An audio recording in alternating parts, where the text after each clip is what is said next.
जसं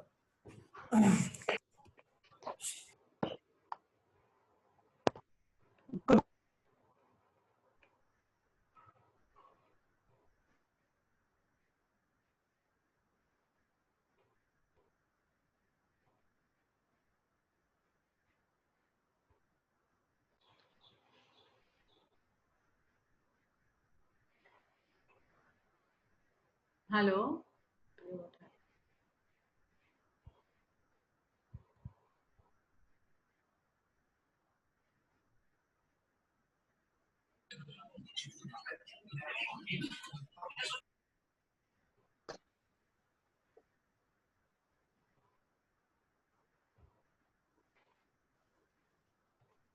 ओके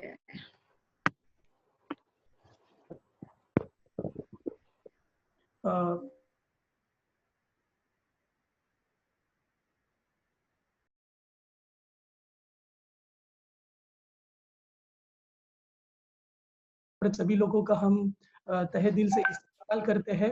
आज का सेशन बहुत ही इम्पोर्टेंट है। जिस तरीके से भारत के अंदर अभी जो प्रेम्बल जो बहुत खतरे में है, जिसके हर एक वर्ड के ऊपर आज मतलब बारे में आज हम लोग जानने वाले हैं। और हमारे बीच में आज दिल्ली से ही साथी विनीता सिंह हमसे जुड़े हैं और साथ साथ में इस सेशंस को अटेंड करने के लिए बहुत अलग-अलग जगहों से लोग जुड़े हैं। तो ये सेशन की शुरुआत हम करने वाले हैं प्रेम्बल जो टॉपिक है अपना इस सेशन का कि जो कॉन्स्टिट्यूशन का हार्ट ही है वो इंडिया जो प्रेम्बल है। तो मैं रिक्वेस्ट करना चाहता हूँ एडवोकेट अनुराधा से कि वो प्रेम्बल रीडिंग करके स्टार्ट ये तो दाखवत होता।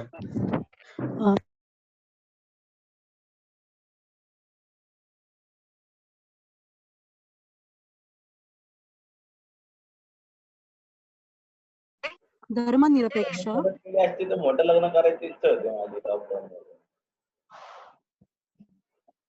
आवाज है व्हिडिओ है पॉज होतोय। सबको ये विनंती है, सगळ्यांना ही विनंती आहे, म्यूट करी तुमचे जो माईक आहे तो म्यूट करा, कारण बाकीचा आवाज त्याच्यामध्ये येतोय। प्लीज ठीक है, मैं प्रस्तावना की शुरुआत करती हूँ।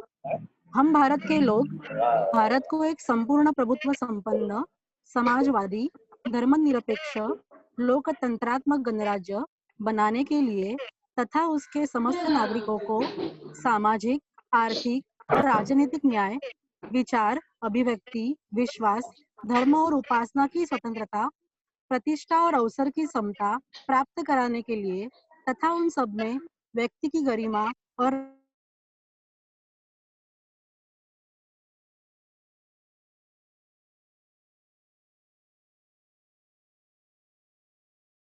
1949 कोविद द्वारा इस संविधान को अंगीकृत, अधिनियमित और आत्मकृत करते हैं। जय संविधान।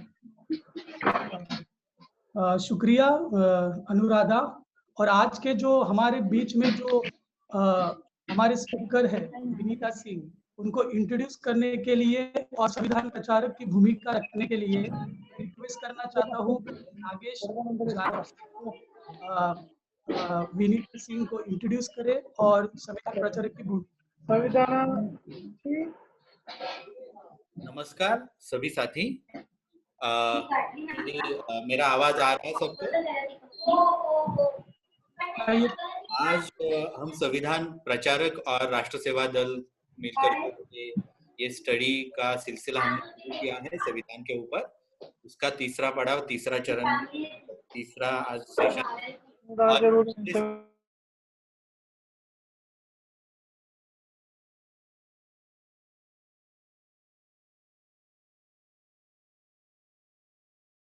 जो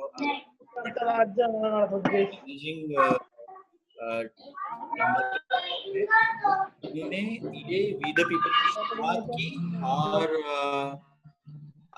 हम लोग मतलब मैं तो कहूँगा कि मैं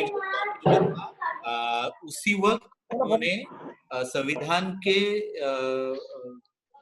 के बारे में, संविधान के थॉट को लोगों तक लिए बहुत अच्छी तरीके से काम शुरू किया। और अभी तो हम देख रहे हैं कि पिछले 5-6 साल से 7-8 साल से बाकी भी बहुत सारे लोग काम कर रहे हैं, लेकिन उसका बहुत ही मतलब मुंबई से है विनीता जी, और अभी दिल्ली में गुड़गांव में वो रहती है, लेकिन उन्होंने जिस तरीके से काम शुरू किया है, बहुत ही महत्वपूर्ण काम उन्होंने पहले ध्यान में लाकर संविधान को लेकर शुरू किया, और ऐसे ही काम से अलग अलग काम भी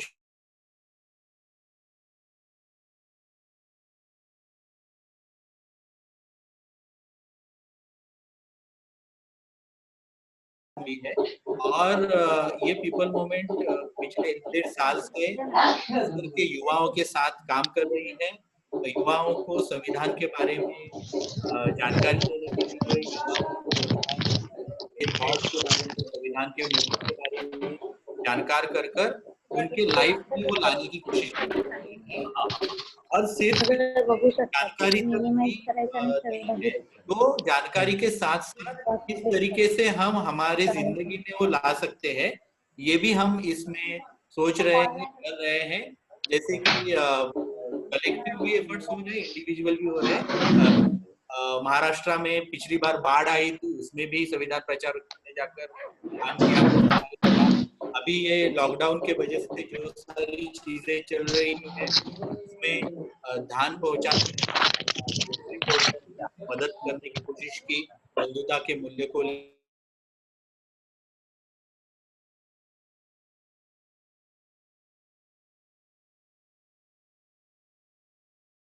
एक संगठन, ये कोई संगठन नहीं है, ये तो मैं सभी आपको बता देना चाहता हूँ, क्योंकि ये कोई भी संगठन नहीं है, ये पीपल्स है, लोगों ने से चलने वाली है, और बहुत सारी संस्था संगठन इसके बैकअप में है।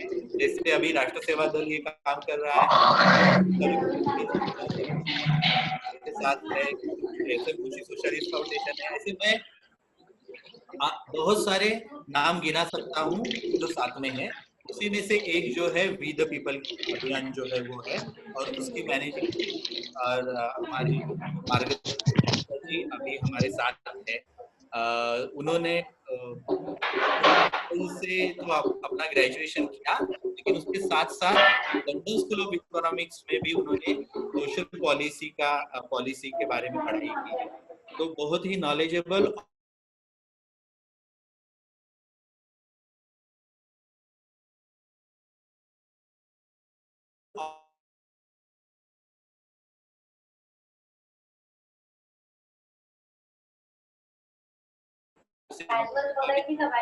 ये सेशन बहुत ही अच्छा जाएगा, अच्छा रहेगा, ये लग रहा है। तो हम शुरू करेंगे। उससे पहले जो लोग सुन रहे हैं, जो लोग ज्वाइन हुए हैं, उनको विनती करता हूँ कि आप अपना जो वॉइस है, अपना जो आवाज है, अपना जो माइक है, म्यूट कीजिए। उसमें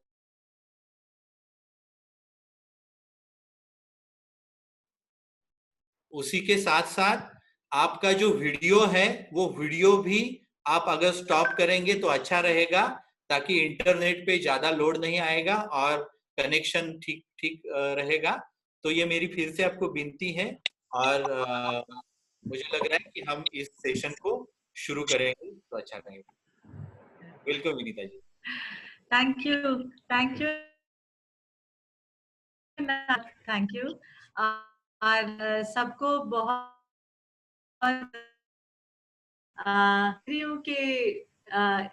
एक चीज जो मैं चाहूंगी कि आप प्लीज म्यूट कर दीजिए अपने आप को, क्योंकि वो फिर सुनाई नहीं देता। मैं भी नागेश को बहुत अच्छी तरह से नहीं सुन पा रही थी, तो प्लीज सब लोग म्यूट कर दीजिए। तो नागेश ने मेरे बारे में थोड़ा सा बताया है। नागेश को मैं बहुत सालों से जानती हूँ, और मेरा माझं शिक्षण पण मुंबईमध्ये झालं आहे। मला मराठी बोलायला येते आणि समजायला तर अगदी चांगल्यापैकी येते, पण माझं म्हणजे एवढं कम्फर्ट नाहीये। त्यामुळे मला सांगायचं होतं की जर तुम्हाला मराठी बोलायचं आहे, प्रश्न मराठीमध्ये करायचे, तर काय प्रॉब्लेम नाहीये। मी फक्त हिंदीमध्ये बोलणार आहे कारण त्याचं कम्फर्ट मला जास्त आहे. तो आज जो हम वाले हैं वो है उद्देशिका की. ये बात करने से पहले मुझे एक्चुअली सबको जो यहाँ पर आए हैं उनको सबको बहुत अच्छे से स्वागत करना है. आप लोग जो काम करने जा रहे हैं और जो कर रहे हैं वो मेरे हिसाब से तो एक ऐसा काम है, संविधान के बारे में लोगों को समझाना, बताना, उनके बारे उन संविधान के ऊपर बातचीत करना. समझाना बताना तो एक बात होती है, लेकिन बातचीत करना ये मेरे हिसाब से आज के तारीख में सबसे जरूरी काम है. इनफैक्ट अगर मैं ये बोलूं कि जब ये संविधान बना था उसके बाद संविधान को लोगों तक पहुंचाना इसका एक अभियान होना चाहिए था मेरे हिसाब से. ये इसलिए जरूरी है क्योंकि संवैधानिक जिस तरीके से मूल्य हैं, संवैधानिक समझ जो है, बाबा साहब अम्बेडकर ने भी यही बोला था कि इसकी जो समझ है उसको सींचना पड़ता है, उसके ऊपर काम करना पड़ता है, वो इतना स्वाभाविक नहीं है. तो ये जो काम है, ये जो आप कर रहे हैं और आप जो जुड़े हैं संविधान प्रचारक, ये मेरे हिसाब से इतना जरूरी काम है कि आजादी के बाद अगर कोई मुहिम होनी चाहिए वो एक्चुअली ये मुहिम है, ये अभियान है कि हम संविधान की समझ सबकी तरफ पहुंचाएं. और चलो 70 साल बाद, लेकिन 70 साल बाद ही सही, ये काम आज की तारीख में आप कर रहे हैं, तो मैं आपका बहुत अभिनंदन करना चाहती हूँ. और मुझे बहुत खुशी है साथ आज मुलाकात कर रही हूँ. ये वो एक ऐसा एक पन्ना है जिसको समझने के लिए हमें थोड़ा सा दिल के पास जाना पड़ेगा. ये एक दिमागी समझ तो है ही है, पर इसको हम सोल ऑफ द कॉन्स्टिट्यूशन कहते हैं. और इसकी थोड़ी हिस्टोरिकल, इसकी जो हिस्ट्री थी वो थोड़ा सा मैं बताना चाहती हूँ. मुझे पता है सुरेश भाव ने कल परसों आपसे बात की थी कि संविधान के बनाने की जो प्रक्रिया थी और उसका जो हिस्टोरिकल एस्पेक्ट्स थे वो आपको बताए हैं. लेकिन उद्देशिका का भी एक इंटरेस्टिंग कहानी है.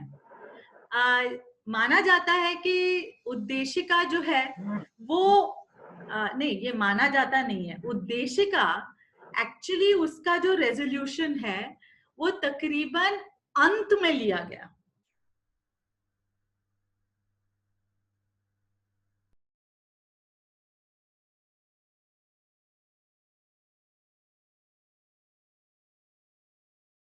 के ऊपर रीडिंग होकर उसके ऊपर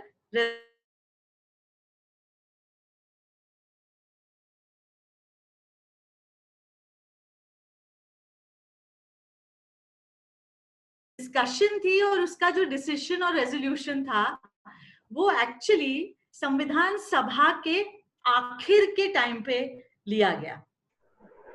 और इसकी कहानी इस तरीके से है कि जब संविधान सभा बैठी थी, जब शुरू हुई थी, तो 13 दिसंबर को जवाहरलाल नेहरू ने एक तरीके का ऑब्जेक्टिव्स रेजोल्यूशन सामने रखा कि ये सभा किस लिए बैठी है, इस सभा का ऑब्जेक्टिव क्या है और हम किस तरीके का देश बनाने की कोशिश कर रहे हैं. ये जो ऑब्जेक्टिव रेजोल्यूशन है, और वो 13 दिसंबर, मैं थोड़ा अपने नोट्स को भी देख रही हूँ, 13 दिसंबर 1946 को जवाहरलाल नेहरू जी ने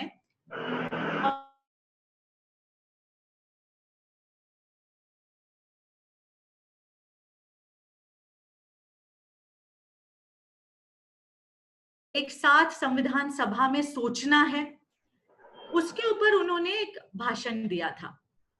बहुत इंटरेस्टिंग भाषण है। आप सब संविधान प्रचारक हैं, इसीलिए मैं वापस संविधान के आसपास की बातें करूंगी। और मैं चाहूंगी कि आप ये जो लेक्चर सीरीज आपने की है, आयोजित की है, वो बहुत जरूरी है, लेकिन इनके साथ साथ आप अपनी और रीडिंग्स भी करिएगा। जितना आप इसके ऊपर पढ़ेंगे उतनी आपकी समझ बनेगी। मेरी समझ उसी से बनी है। मैं ना लॉयर हूं, ना लॉ के बैकग्राउंड से हूं, और मैंने कभी भी इस तरीके से उस संविधान को देखा नहीं था।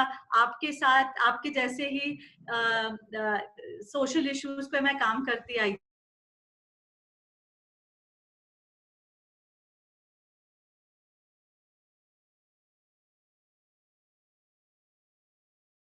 अलग मिनट्स हैं जो इंटरनेट पे अवेलेबल हैं, सारे अवेलेबल हैं।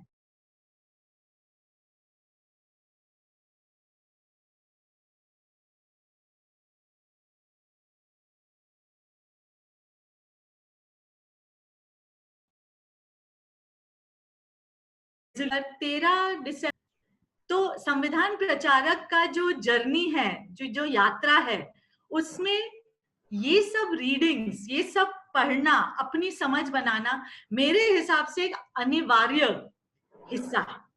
तो मैं आज के जो भी हम बात करेंगे उसके मैं रेफरेंसेस आपको देती जाऊंगी। आप प्लीज जाकर वो पढ़िए और ज्यादा पढ़िएगा, ठीक है? तो ये जो ऑब्जेक्टिव्स रेजोल्यूशन है, माना जाता है कि ये ऑब्जेक्टिव्स रेजोल्यूशन पर ध्यान देते हुए ड्राफ्टिंग कमेटी ने, जिसके चेयरमैन बाबा साहेब अंबेडकर थे, उन्होंने ये ऑब्जेक्टिव्स रेजोल्यूशन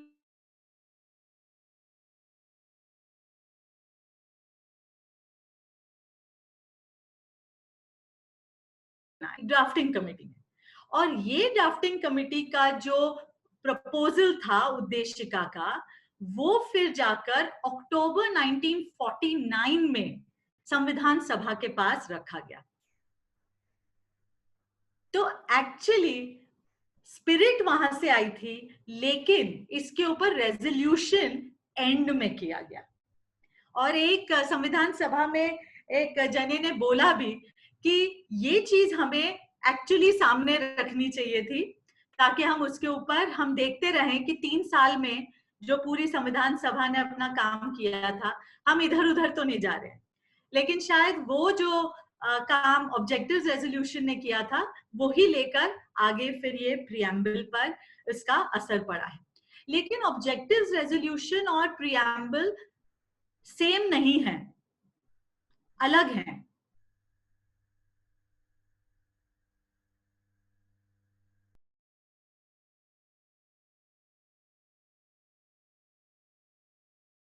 एक कंप्लीट डॉक्यूमेंट है, एक कंप्लीट एक पेज की का एक डॉक्यूमेंट है जो अपने आप में कंप्लीट है।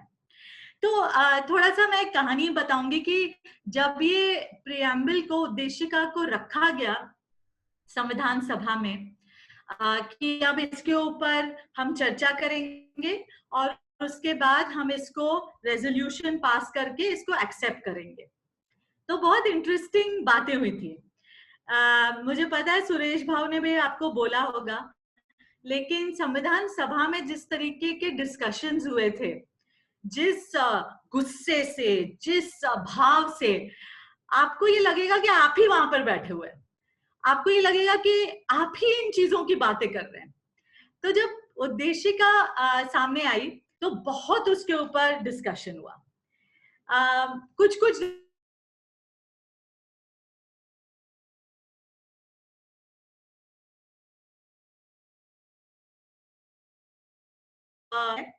उसमें फेडरेशन का नाम आना चाहिए था, ये फेडरेशन ऑफ स्टेट्स होना चाहिए था। तो वो एक बात उन्होंने रखी।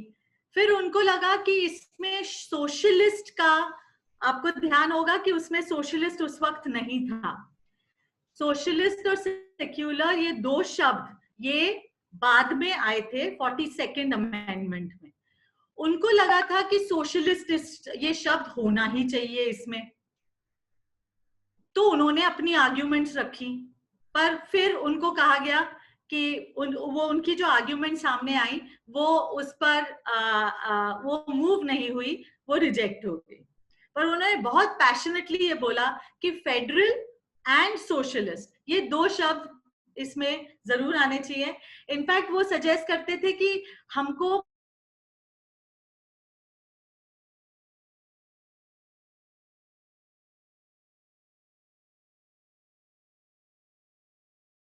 सोशलिस्ट रिपब्लिक्स, मतलब वो यूएसएसआर के जगह हम यूआईएसआर होने चाहिए थे। तो ये जो डिस्कशन हुआ वो एक तरफ से ये हुआ। अच्छा, एक एचवी कामत जी थे जो संविधान सभा में थे, आपको पता है कि लगभग 300 लोग थे। एचपी कामत जी ने कहा कि ये प्रस्तावना बहुत सुंदर है, बहुत अच्छी है, लेकिन इसके आगे 3 शब्द जोड़ने चाहिए। उनका ये सजेशन था, और वो शब्द होने हैं इन the name of God. In the name of God, we the people of India constitute India। तो पूरा जो प्रस्तावना उसके सामने in the name of God होना चाहिए। आप इमेजिन कर सकते हो कि इसके ऊपर कितनी चर्चा हुई होगी, क्योंकि कहीं से एक जने ने कहा फिर गॉडेस क्यों नहीं,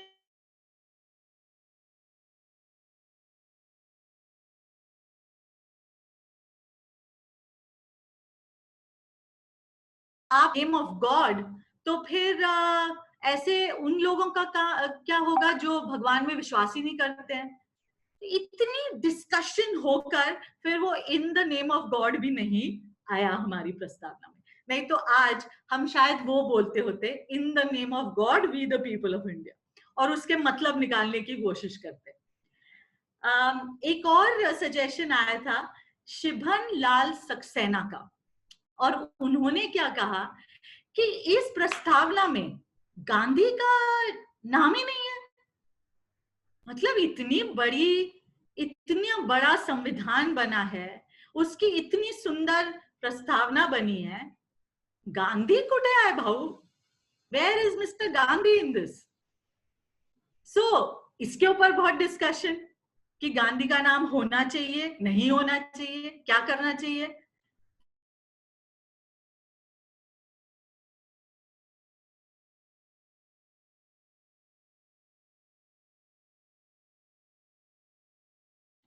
फाइनली ये डिस्कशन करते करते हम आज जो प्रस्तावना देखते हैं, इनफैक्ट आज जो प्रस्तावना देखते हैं उसमें भी एक थोड़ी हिस्टोरिकल चीज है, मैं बताऊंगी, पर लगभग इसी तरीके से प्रस्तावना डिसाइड हुई। हमें यह समझना बहुत जरूरी है कि किस तरीके से हम कोई भी चीज को लेते हैं। अच्छा, प्रस्तावना है, ठीक है, उसका जो बैकग्राउंड है वो किस तरीके से ये शब्द आए, किस तरीके से वो बांधे गए, किस तरीके से वो लिखे गए हैं, उसका बैकग्राउंड समझना बहुत इंपॉर्टेंट है और बहुत मजेदार भी होता है, क्योंकि उसी में तो कहानी होती है। तो प्रस्तावना रेजोल्यूशन पास हुआ और हमारी प्रस्तावना अग्री हुई, और यही प्रस्तावना फिर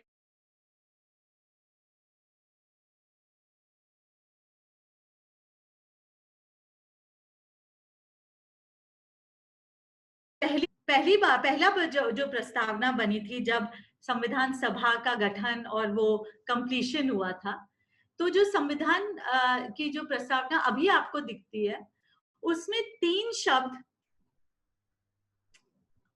जोड़े 42nd अमेंडमेंट में। वो 3 शब्द हैं, कोई बता सकता है मुझे कौन से शब्द हैं जो 42nd अमेंडमेंट में जोड़े गए? कोई एक जना बताना चाहेगा?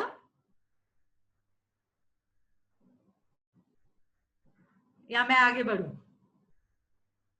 ओके, हम सबका माइक म्यूट है, इसलिए कोई नहीं कर पाएगा। ठीक है ठीक है, नहीं पर अगर तो ये एकदम ही ऐसा लगेगा, पर अगर कोई प्रश्न पूछा और कोई बताना चाहे तो वहां पर एक वो बटन है जो है रेज हैंड।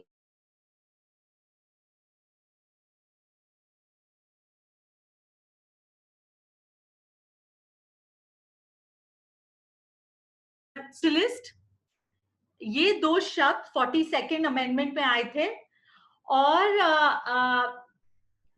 एक और शब्द जो है आप मराठी संविधान में देखें तो या इंग्लिश में देखें तो इंटेग्रिटी ऑफ द नेशन ना। रिपब्लिक पहले ही था, अभी मेरे डीवी कथाले भाऊ आपने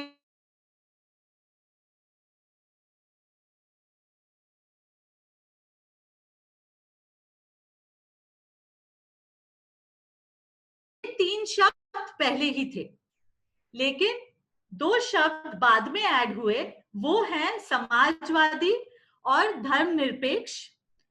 और नीचे जाते हुए अगर आप देखते हैं, राष्ट्राची एकता आणि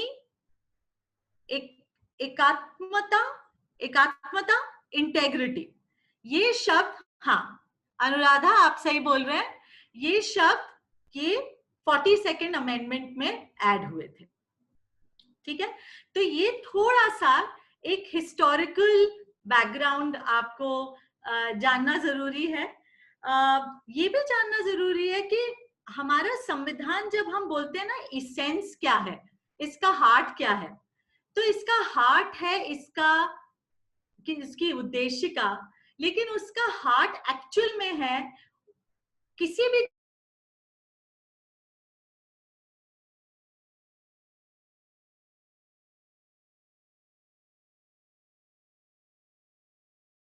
लोगों के बहुत अलग विचार, उसको सामने रखते हुए हम किस तरीके से कुछ निर्णय पे पहुंचे।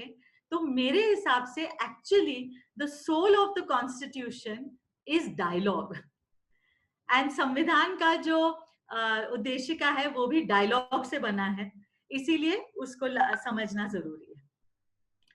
तो हिस्टोरिकल समझ के बाद हम थोड़ा सा ये समझेंगे कि ये उद्देश्य का क्या है क्या, ये क्यों एक पन्ना हमारे लिए लाया गया, क्या है इसमें वो बात। तो अगर आप कभी भी कोई ऑर्गेनाइजेशन देखिए, आप अपनी ऑर्गेनाइजेशंस देखिए, तो किसी भी ऑर्गेनाइजेशन को हम जब सोचते हैं तो कहते हैं कि हमारे पास हमारी दिशा और हमारे मूल्य क्या होंगे, वो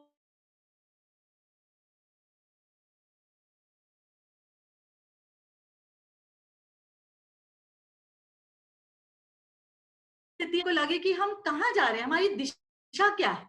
तो ये एक पन्ना हमें अपनी दिशा बताता है, और ये हम सबकी दिशा बताता है, पर एक्चुअली ये आपको अपनी दिशा भी बताना चाहिए, आप किस मार्ग पे चल रहे हैं। तो ये जो एक पन्ना है वो हमारी दिशा और दिशा को सामने रखते हुए हम किन मूल्यों पर चलते हुए वो दिशा तक पहुंचेंगे। क्योंकि दिशा तो किसी तरीके से भी पहुंच सकते हैं, राइट। मुझे मुंबई से पुणे जाना है, मैं तो कहीं से भी पहुंच जाऊंगी, और आजकल के समय में तो मुझे सोचना पड़ेगा कि मैं जाऊंगी कैसे। लेकिन वहां पहुंचने के लिए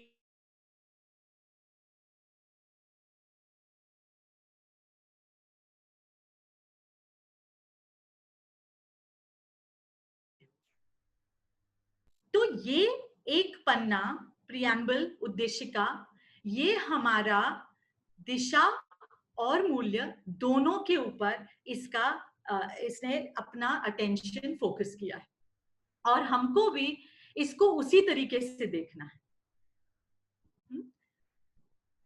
मेरे हिसाब से ये दिशा we the people of India के लिए है, पर ये दिशा एक्चुअली और ये मूल्य हमें अपने पर्सनल लाइफ में हम किस तरीके से इसके ऊपर चल रहे हैं, ये भी हमें एक जैसे कंपस देता है।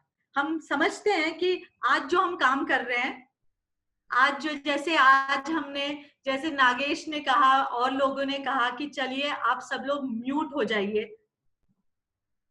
तो ये भी एक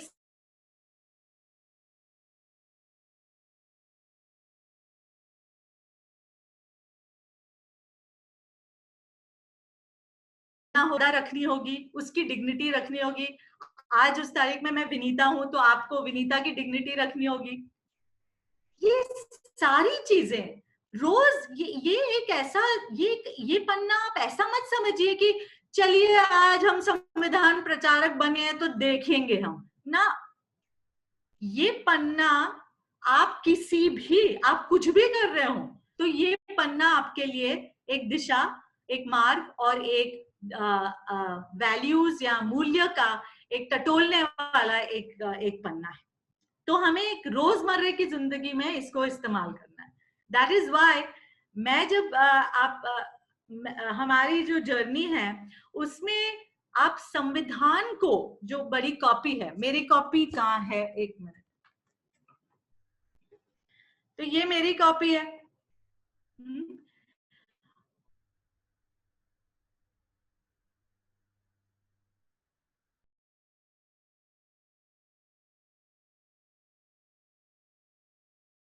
एक रेफरेंस डॉक्यूमेंट हमारे लिए। कभी टीवी में कुछ देखा, कभी आसपास कुछ देखा, हमें समझ में नहीं आ रहा है, हम इसको देखें, इसके आर्टिकल्स को देखें। लेकिन इसका जो पहला पन्ना है, तो ये इस कॉन्स्टिट्यूशन को रटने की कोई जरूरत नहीं है, पर साथ में रखने की जरूरत है। पर जो पहला पन्ना है उसमें तकरीबन 80 या 90 शब्द हैं, उनको रटना बहुत जरूरी है, इसलिए हमें रटवाया जाता है। और रटकर उसको समझना थोड़ा और जरूरी है। क्लास में तो रटा भी होगा। Ma'am, if you have PDF of this copy, please send. I think who has sent? Krupal?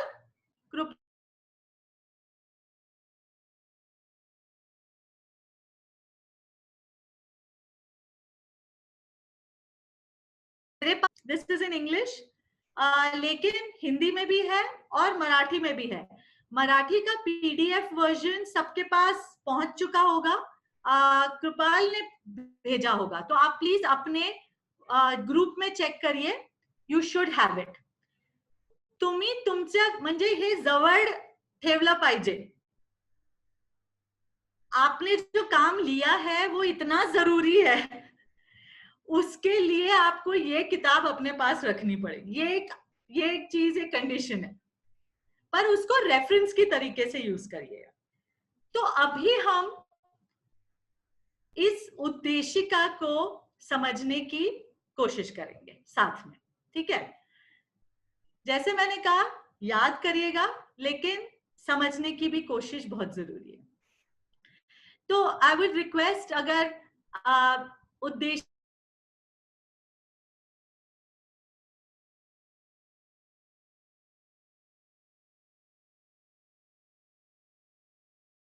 की स्क्रीन के ऊपर कॉपी वो ले आइए।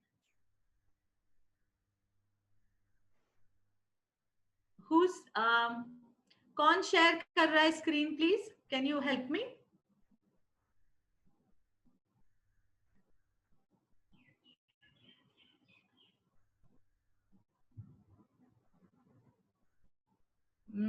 नो? नागेश, कोण शेअर करणार होतं? मी विसरले आहे।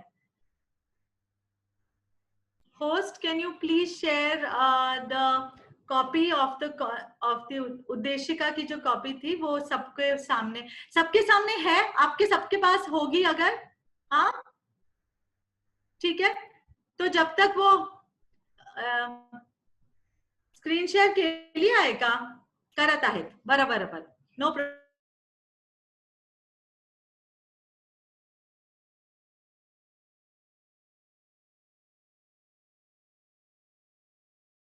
कि तो कैसे अपन नीचे जाते हैं फिर ऊपर आते हैं फिर नीचे जाते हैं, तो ये उद्देशिका में गोते खाने वाले हैं हम, ठीक है।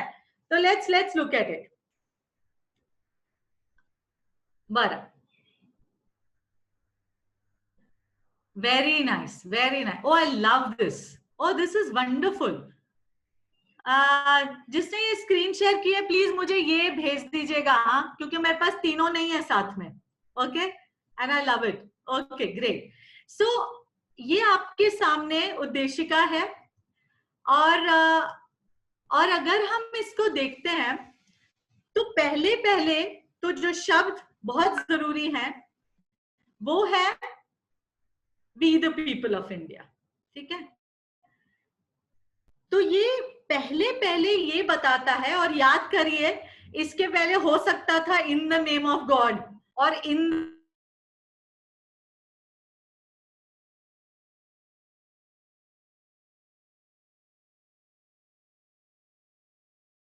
इंडिया। और ये we the people of India कौन है? ये सब पीपल ऑफ इंडिया है। जो आज है we the people of India वो तो है ही है, लेकिन ये वो पीपल ऑफ इंडिया भी हैं जो 70 साल से हमारे 58 past, present and the future people of India also. This we the people of India is जो अतीत में थे, जो वर्तमान में हैं और जो भविष्य में आने वाले हैं, ये सारे हैं जो we the people of India में समाये हुए हैं। ये समझना बहुत जरूरी है, क्योंकि ये इसमें ऐसे भी लोग हैं जिनके साथ आप बिल्कुल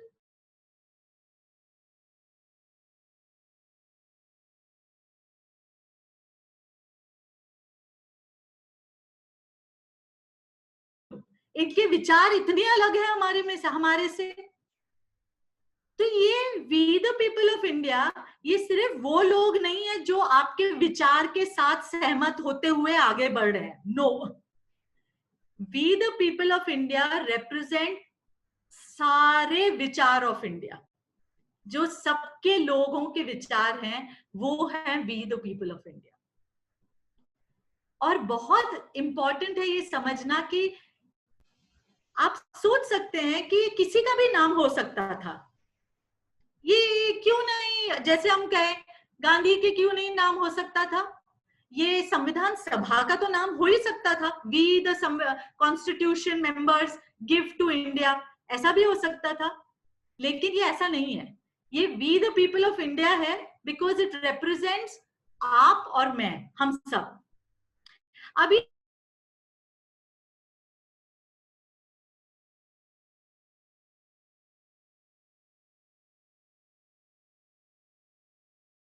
लेकिन मैं मोटा मोटा कुछ बताना चाह रही थी।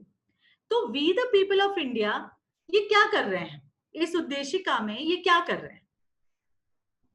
ये पहले तो एक संकल्प कर रहे हैं। मराठी के उद्देशिका में ये संकल्प के बारे में थोड़ा नीचे आता है, आप देखिएगा।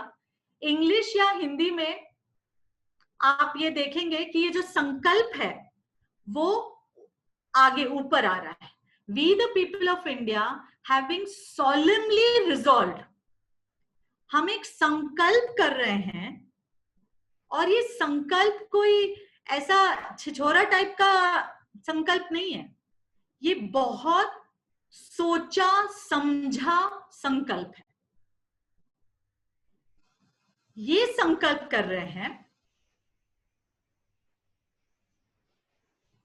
ये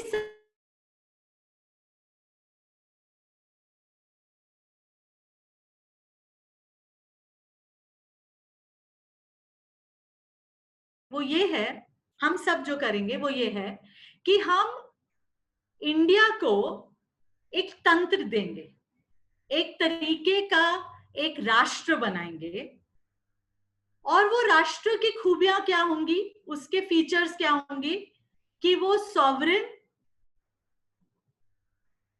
सोशलिस्ट, सेक्युलर, डेमोक्रेटिक रिपब्लिक होगा। ये हम भारत के लोग, ये भारत के राष्ट्र को इस तरीके का राष्ट्र बनाएंगे जो sovereign, socialist, secular, democratic Republic होगा।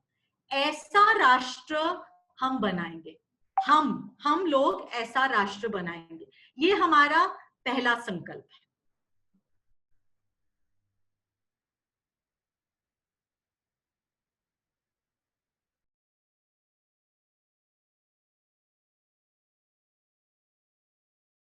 To all its citizens, मतलब कि राष्ट्र को बनाते हुए हम क्या करेंगे? राष्ट्र को बना दिया तो क्या करेंगे? क्या है उसका पर्पस, उसकी दिशा और ध्येय क्या है? हम राष्ट्र को बनाते हुए और हम सब साथ सारे नागरिकों को जस्टिस, लिबर्टी, इक्वालिटी सिक्योर करेंगे।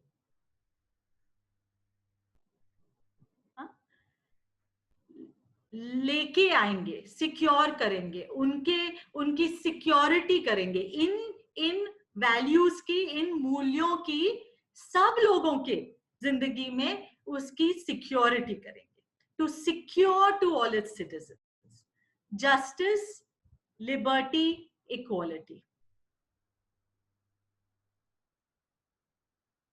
इसका ब्रेकअप देखेंगे तो आप देखेंगे कि इस तरीके से लिखा हुआ है।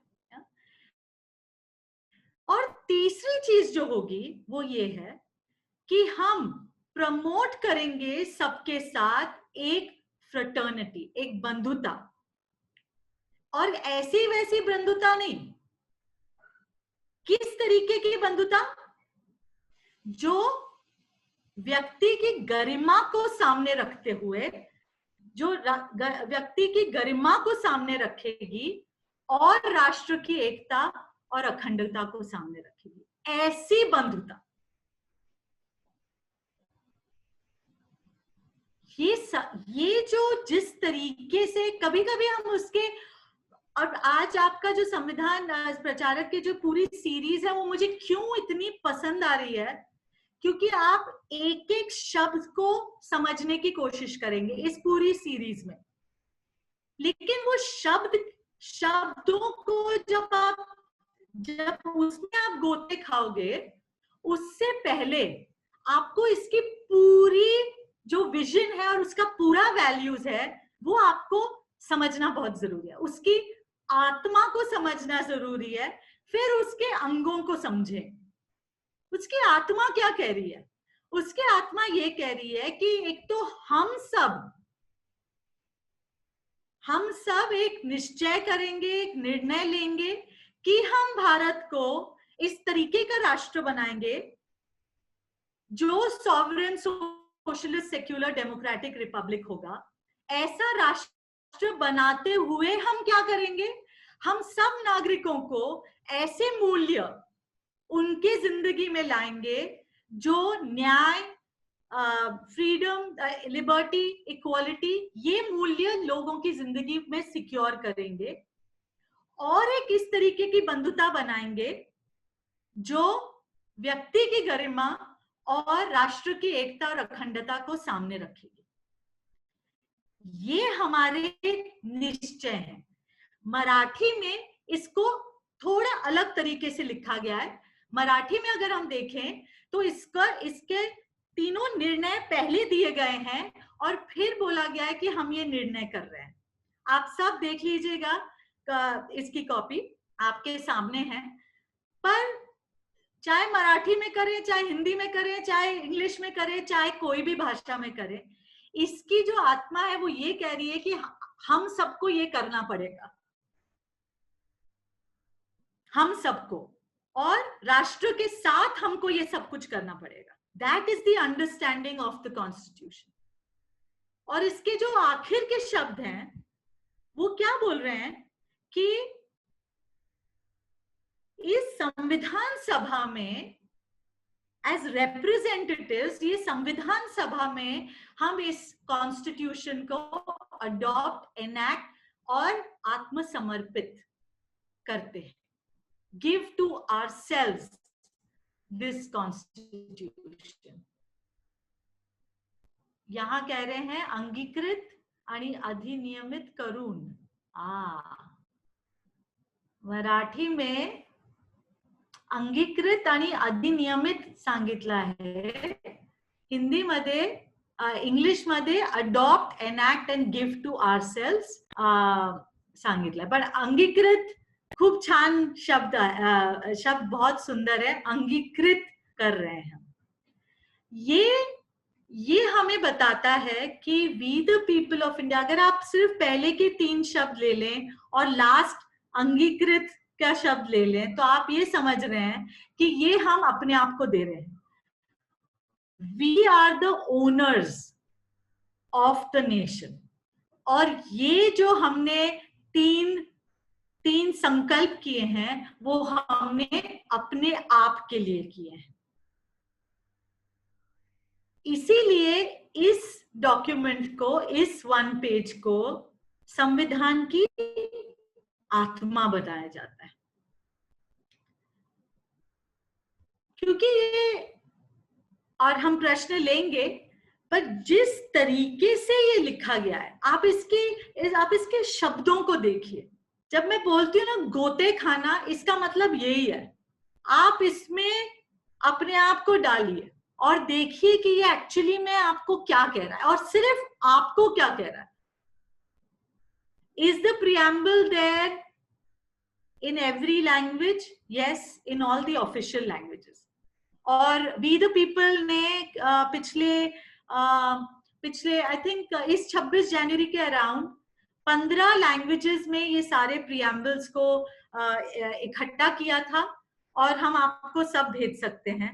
इनफैक्ट हमने लोगों को अलग अलग लैंग्वेजेस में प्रियम्बल को पढ़ने और फिर उनकी रिकॉर्डिंग करने, ये हमने किया था, और वो हम एक्चुअली हमारे सोशल मीडिया चैनल्स पे डालने वाले हैं. पर मैं वापस आती हूँ, एक क्वेश्चन आया था इसलिए मैंने लिया था. मैं वापस आ रही हूँ ये बोलने के लिए कि हमें, जब हम yes, I'll share with everybody. जब हम इसको देखते हैं तो हमें ध्यान ये रखना है कि ये संविधान ये हमारा है, हमारे लिए है, और हमने बनाया है, और हम बनाते जाएंगे. ओके, ये हमारा है. It is an ownership document. We own it, we give it to ourselves. And आप आज आगे देखेंगे कि what are we giving to ourselves, then you will understand. हम सब समझेंगे कि हमने अपने आप कितनी बड़ी जिम्मेदारी ली हुई है. हमें कोई ये नहीं बताता है. हमें लगता है कि हम डेमोक्रेसी में पैदा हुए हैं, तो कितनी आसान बात है.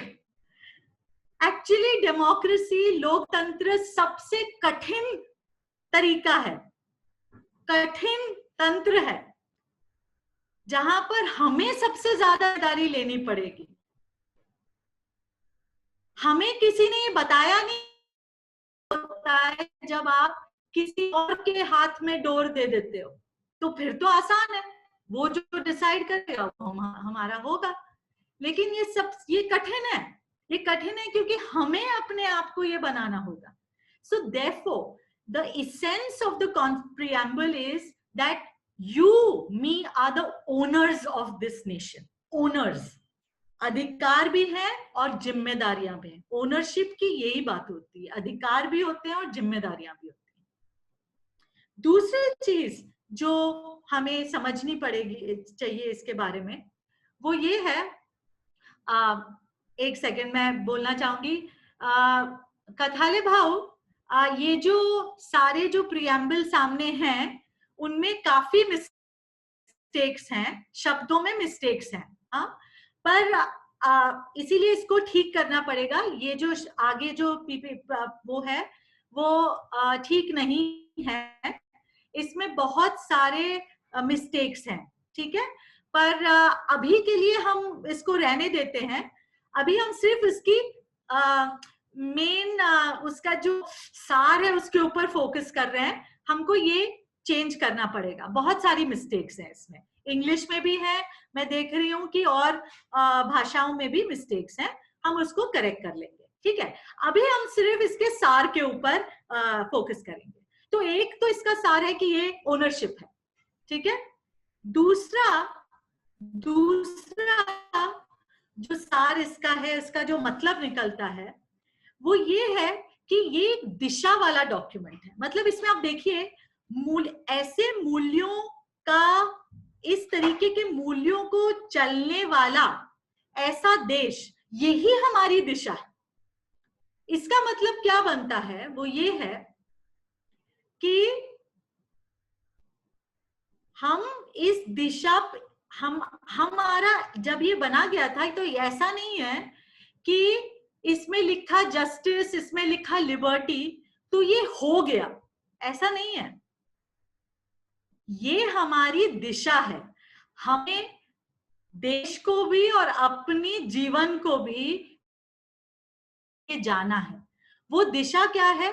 ऐसी दिशा जहां पर न्याय हो, जहां लिबर्टी हो, जहां इक्वालिटी, और हम वो स्टेप्स लेंगे उस दिशा में। तो ये जो डॉक्यूमेंट है वो एक डायरेक्शन का डॉक्यूमेंट है, हम पहुंचे नहीं हैं। और एक जो अलग बात है कि हम कुछ कुछ करेंगे, लेकिन वो दिशा, क्योंकि इतनी, वो इक्वालिटी के इतने रूप होंगे कि हम कभी भी इस तरीके से नहीं हो जाएंगे कि हम पहुंच गए कि सब टाइप की इक्वालिटी मिल गई या सब टाइप की इक्विटी मिल गई, ऐसे नहीं होगा। जब हम कुछ 10 साल आगे बढ़ेंगे, हमें समझ आएगा कि इक्वालिटी का एक और पहलू है, हमने सोचा ही नहीं था। हमने शायद फ्रीडम को इस तरीके से सोचा ही नहीं था। तो वो, ये जो डॉक्यूमेंट है ये दिशा का डॉक्यूमेंट है, ये नहीं है कि हम पहुंच गए हैं। बहुत बार हमें लोग बात करते हैं, हाँ ये सब लिखा तो बहुत अच्छा है, पण कुठे आहे भाऊ, कुठे आहे? जस्टिस आहे का आमच्या देशात? लिबर्टी आहे का?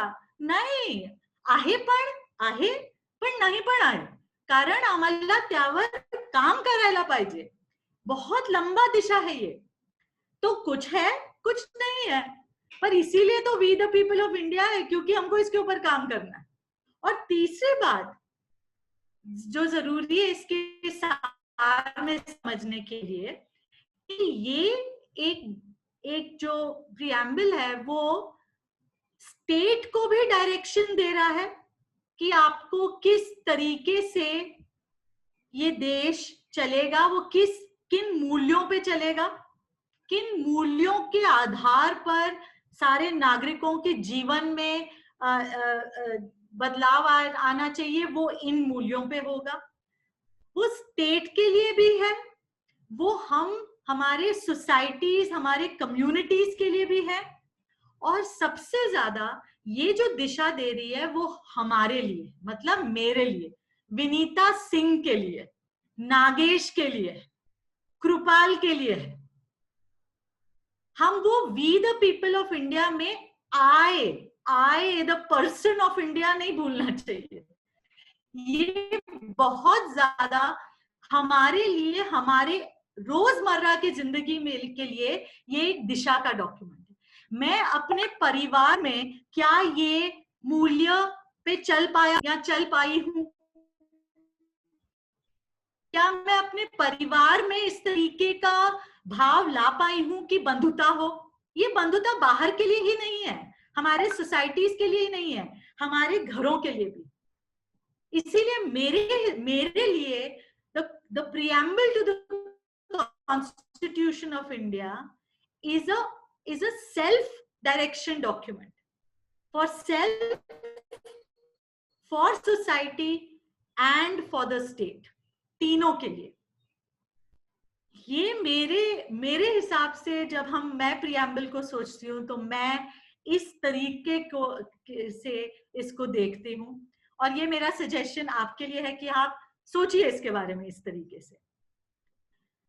अब ये क्लोज करने से पहले, ये आज का ये क्लोज करने से पहले मैं थोड़ा सा, क्योंकि हम संविधान प्रचारक हैं, मैं थोड़ा सा संविधान की जो उद्देशिका है और संविधान के जो भाग हैं उसका कनेक्शन थोड़ा सा बताना चाहती हूँ, समझाना चाहती हूँ, क्योंकि ये एक पन्ना संविधान की, अगर हम बोलते हैं आत्मा है, सार है, तो संविधान में इसके कौन से भाग हैं जिसको जब आप इनके शब्दों को समझेंगे तो उन भाग को भी देखना जरूरी है। ये एक स्पिरिचुअल, एक ओवरऑल 1 पेज है, लेकिन उसके डिटेल्स कहाँ पर है, कैसे संविधान में के भागों को इससे लिंक किया गया है, थोड़ा सा मैं इसके ऊपर भी बात करना चाहूंगी। तो अगर हम इसको एक्चुअली देखा जाए तो जब हम इसको कहते हैं कि वी द पीपल के बात हम करते हैं, तो ये इसमें पूरे संविधान में हम ये मान के चल रहे हैं कि हम सॉवरेन हैं, हम अपने निर्णय खुद लेंगे, अपने कानून खुद बनाएंगे। तो संविधान कानून बनाने की प्रक्रिया पूरी तरीके से बताती है, किस आधार पे निर्णय नियम बनाए जाएंगे, कौन नियम बनाएगा, कौन नियम के ऊपर एक आंख रखेगा कि वो नियम ठीक बन रहे हैं कि नहीं। ये पूरा स्ट्रक्चर संविधान में दिया गया है, ये मानते हुए कि हम अपने कानून बनाएंगे थ्रू द डेमोक्रेटिक प्रोसेस। हम अपने लोगों को लेजिस्लेचर या अपने लोगों को इलेक्ट करेंगे, वो हमारे तरफ से कानून बनाएंगे। ये पूरा ढांचा संविधान में दिया गया है। आप जब ये पढ़ेंगे आप ये देखेंगे कि पूरा थीम ही ये है, कानून किस लिए बनेगा, किस आधार पे बनेगा, वो इस संविधान में दिया गया है। दूसरी बात, अगर आप भाग 3 को देखते हैं और भाग 4 को देखते हैं, आपके पास, सबके पास पीडीएफ वर्जन है, आप भाग 3 और 4 को देखिए, या मैं थोड़ा शेयर स्क्रीन करूंगी, 1 मिनट। ओ अच्छा, मेरा screen share, can I share the screen?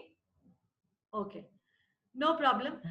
आप जब आप वैल्यूज को देखेंगे, इक्वालिटी, लिबर्टी, जस्टिस, तब आप इसके डिटेलिंग भाग 3 और 4 में जरूर देखिएगा, क्योंकि भाग 3 में वो सारे अधिकार हैं जो इक्वालिटी से रिलेट करते हैं।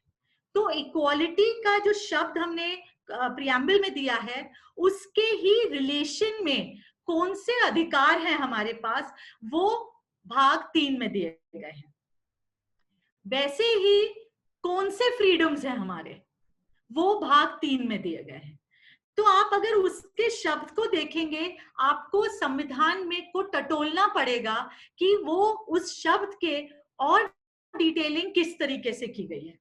तो भाग 3 और 4, ये दोनों भाग हमारे ये जो मूल्य हैं उसको ज्यादा डिटेल और हमारे अधिकार क्या हैं उस तरीके से डिटेलिंग की गई है।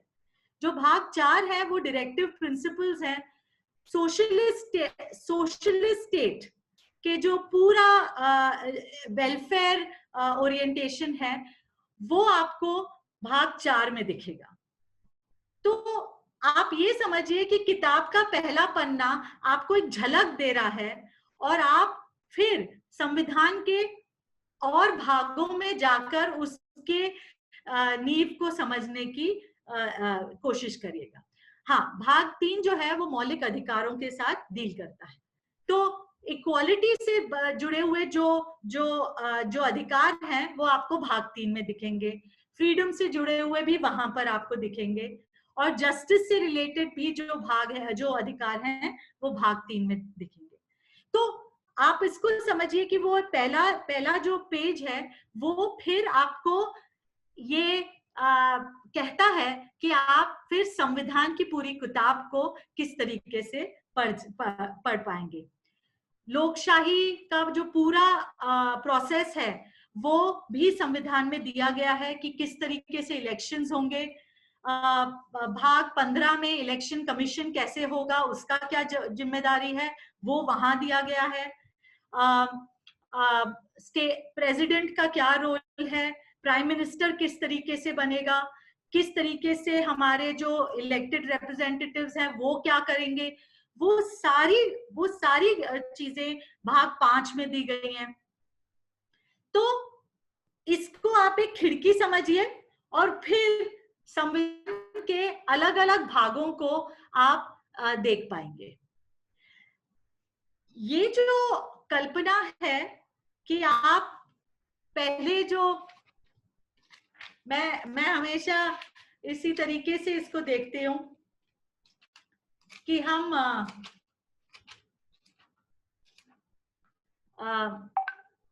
ये जो उद्देशिका है उसको लेते हुए अगर हम इसके जो पेजेस हैं कंटेंट्स के,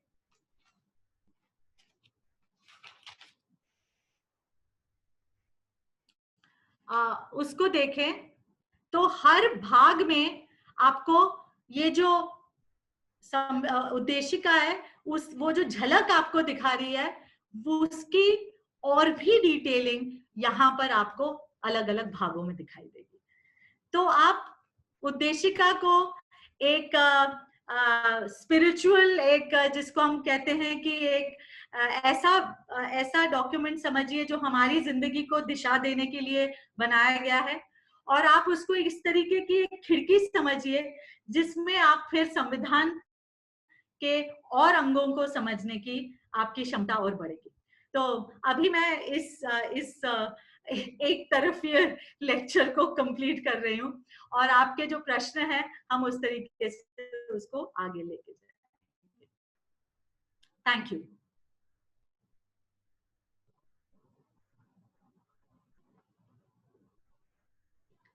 आई होप आप लोग बहुत ज्यादा बोर नहीं हुए होंगे।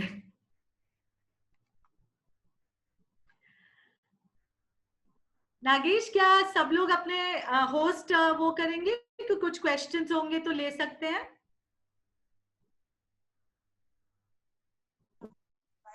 विनीता जी, नीलेश बात कर रहा हूँ। हाँ नीलेश, नमस्ते।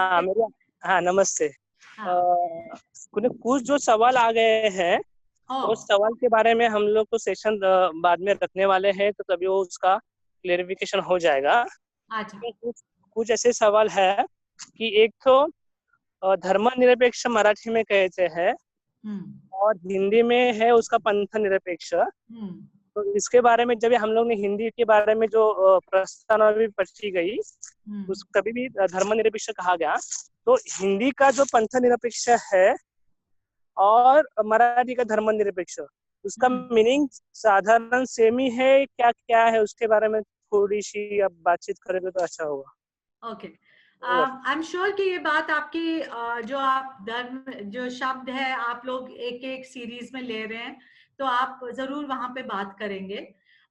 लेकिन जो मेरी समझ है वो एक्चुअली इसमें काफी बार मेरी बात भी हुई है पहले भी हमारे महाराष्ट्र में भाइयों के साथ और बहनों के साथ, कि ये थोड़ा सा अलग है। पंथ जो हम समझते हैं वो ये है कि कोई भी सेगमेंटेशन, मतलब किसी भी एक कॉन्सेप्ट को बिलीव करने वाले, वो धर्म हो सकता है, वो कोई और पंथ भी हो सकता है। तो पंथ निरपेक्ष मीन्स कि कोई भी विचारधारा को भी, अगर अलग अलग विचारधाराओं में भी हम निरपेक्षता रखेंगे तो वो एक ब्रॉड टर्म हो जाता है। पंथ एक ब्रॉड टर्म है जिसमें धर्म एक भाग है। तो मराठी में समहाउ उसको धर्म के ही लेंस से देखा गया है, लेकिन जब हम इसको हिंदी में समझते हैं तो और सेक्युलर की भी अंडरस्टैंडिंग ये इस तरीके से है कि religion is of course one part of it, but it is also secular across various जो धाराएं हैं या विचारधाराएं हैं उसके अक्रॉस भी हम निरपेक्ष रहेंगे। तो स्टेट का जो रोल है वो ये रहेगा कि वो इक्वली सबको देखेगा और खुद कोई भी पंथ या धर्म को लेगा नहीं। इसमें थोड़ा सा डिफरेंस है और मैं ये समझ नहीं पाई हूँ कि क्यों मराठी में हमने सिर्फ धर्मनिरपेक्ष लिया है, पर ये एक हमेशा मेरे दिमाग में क्वेश्चन मार्क रहा है और हम सबके लिए भी क्वेश्चन मार्क रहा है। थोड़ा सा फर्क है उसमें।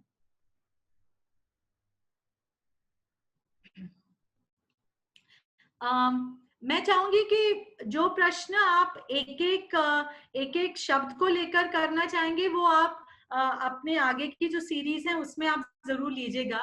कोई ऐसे हैं ऐसे क्वेश्चंस हैं जो आज जो मैंने बात की है उसमें कोई क्लैरिफिकेशंस हैं तो प्लीज जरूर करिएगा। एक क्वेश्चन आया है, how many times preamble has been amended? Just once, एक ही बार। 42nd अमेंडमेंट था वो। इक्विटी वर्सेस इक्वालिटी, आप प्लीज जब वो शब्द को आप गहराई में देखेंगे इस सीरीज में, आप प्लीज उसके बारे में जरूर उस वक्त बात कर लीजिएगा। Important amendment regarding the preamble, यही अमेंडमेंट था जिसमें 3 शब्द आए थे। और कुछ पूछना चाहेंगे मेरी प्रेजेंटेशन के ऊपर, आज की जो प्रेजेंटेशन है?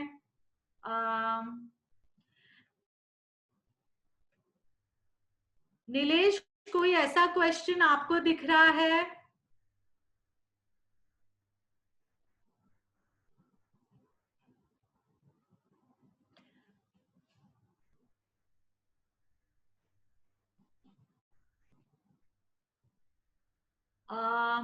क्या सब लोग चैट बॉक्स में ही डाल रहे हैं? I am happy, it's a nice presentation. कोई सवाल ही नहीं है क्या? सवाल नहीं होते हैं मतलब 2 ही बातें होती है, या तो बहुत ही ऐसा प्रेजेंटेशन था कि म्हणजे समज आलाच नाही,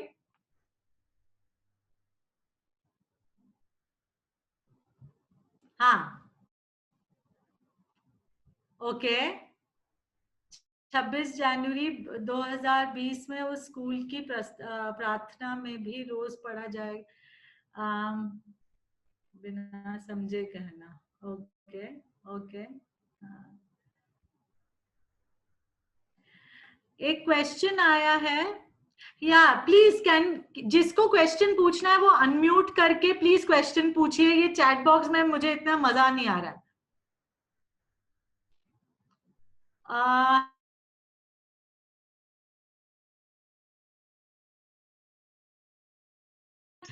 वहाँ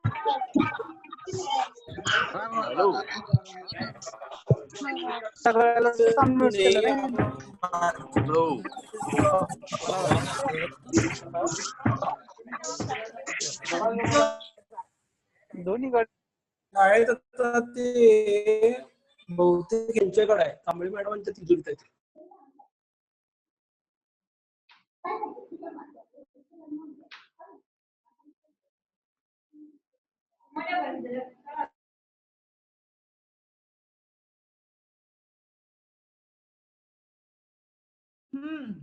एक प्रश्न आया है, संजय ने एक प्रश्न पूछा है कि जो चीज हमारी और हम ही उससे खुद को भेंट कर रहे हैं, तो इसका महत्व आज की पीढ़ी को हम कैसे समझाएं? वैसे भी वो स्वतंत्रता संग्राम को भी कथा जैसे समझते हैं। स्वतंत्रता संग्राम को कथा जैसे समझते हैं, लेकिन बात यह है कि हमें, अगर मेरे हिसाब से अगर हमें आज की पीढ़ी या हम सबको भी एक ही तरीका है संविधान को लोगों की जिंदगी तक लाना, और वो है मेरी रोजमर्रा की जो प्रश्न है, मेरी रोजमर्रा की जो जिंदगी है, वो किस तरीके से संविधान के ये पहलुओं से इम्पैक्टेड है, उसके ऊपर उसका जो असर पड़ता है वो ही उसी से हम समझा सकेंगे।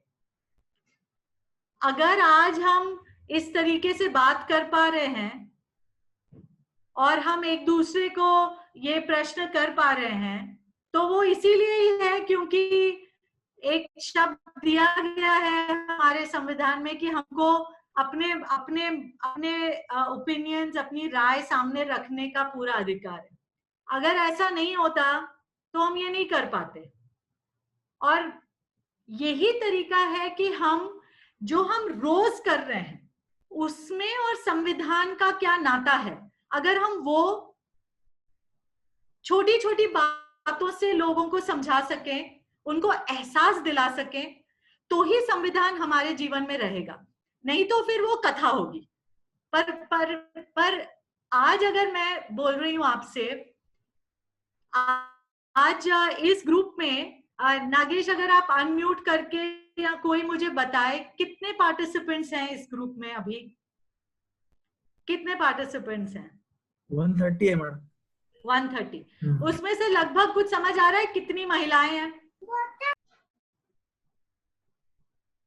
कोई मुझे बता पाएगा कितनी महिलाएं हैं? अच्छा ठीक है, मैं महिला हूं, ठीक है, मैं आपसे बात कर रही हूं। मुझे पता है कि ये जरूरी नहीं था कि मैं आपसे इस तरीके से बात कर पाती। जब संविधान बन रहा था, बहुत सारे प्रश्न इस तरीके से थे कि महिलाओं को भी वही अधिकार दिए जाएं जो पुरुष को दिए जा रहे थे। इस पे बहुत सारे प्रश्न उठे थे।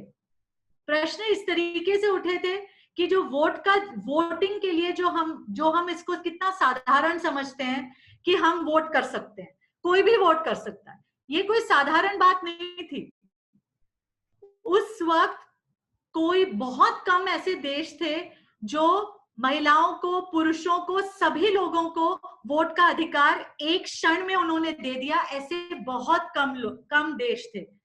लेकिन हमारे देश ने, हमारे संविधान में ये माना गया कि कोई भी हो, वो अगर 21 और अभी 18 से ऊपर के वर्ष का हो तो वो वोट कर पाएगा। ये निर्णय संविधान में लिया गया। इस वजह से मैं महिला होकर आपके सामने इक्वल, बराबरी से बोल पा रही हूं। ये एहसास दिलाने के लिए मैं 50 की होने की जरूरत नहीं है। 18 साल का अगर कोई बंदा इलेक्शन में वोट देने जा रहा है तो उसको ये तो पता होना चाहिए कि वो वोट उसको इस तरीके से ही नहीं मिल गया, वो संविधान में था, इसी वजह से मिला है। तो हमारी जिंदगी में जो हम चीजों को आम समझते हैं, वो आम इसलिए बनी क्योंकि संविधान में एक निर्णय लिया गया, नहीं तो वो ऐसा नहीं होता। तो ये आज की पीढ़ी, क्या हम भी नहीं समझे हैं? हम समझे हैं क्या? हम इस सब चीजों को बहुत आराम से ले लेते हैं, पर ये आराम से लेने वाली बात ही नहीं है। मैं दिल्ली में बैठ के आपसे बात कर रही हूँ, ये कोई साधारण बात है क्या? साधारण बात है ही नहीं। और ये जो तत्व है, ये जो मूल्य है, वो हमारे संवैधानिक मूल्य है। इस वजह से हमारी ये बात हो भी पा रही है, नहीं तो शायद नहीं हो पाती। और कुछ क्लोजिंग पे आया है क्या? मुझे बता दो। हाँ विनीता जी, एक सवाल है मेरे। काफी सवाल ऐसे आए हैं जिसके बारे में अलग अलग जब सेशन रखने वाले इस सीरीज में, उसमें उसका आंसर आ जाएगा।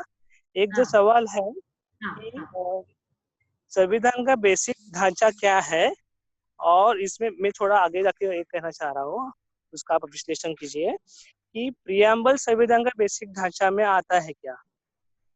तो दोनों के बारे में थोड़ा सा विश्लेषण कीजिए। धन्यवाद। ढांचा क्या है, मतलब किस तरीके से इसको ऑर्गेनाइज किया गया है, उस तरीके से आप पूछ रहे हो मुझसे?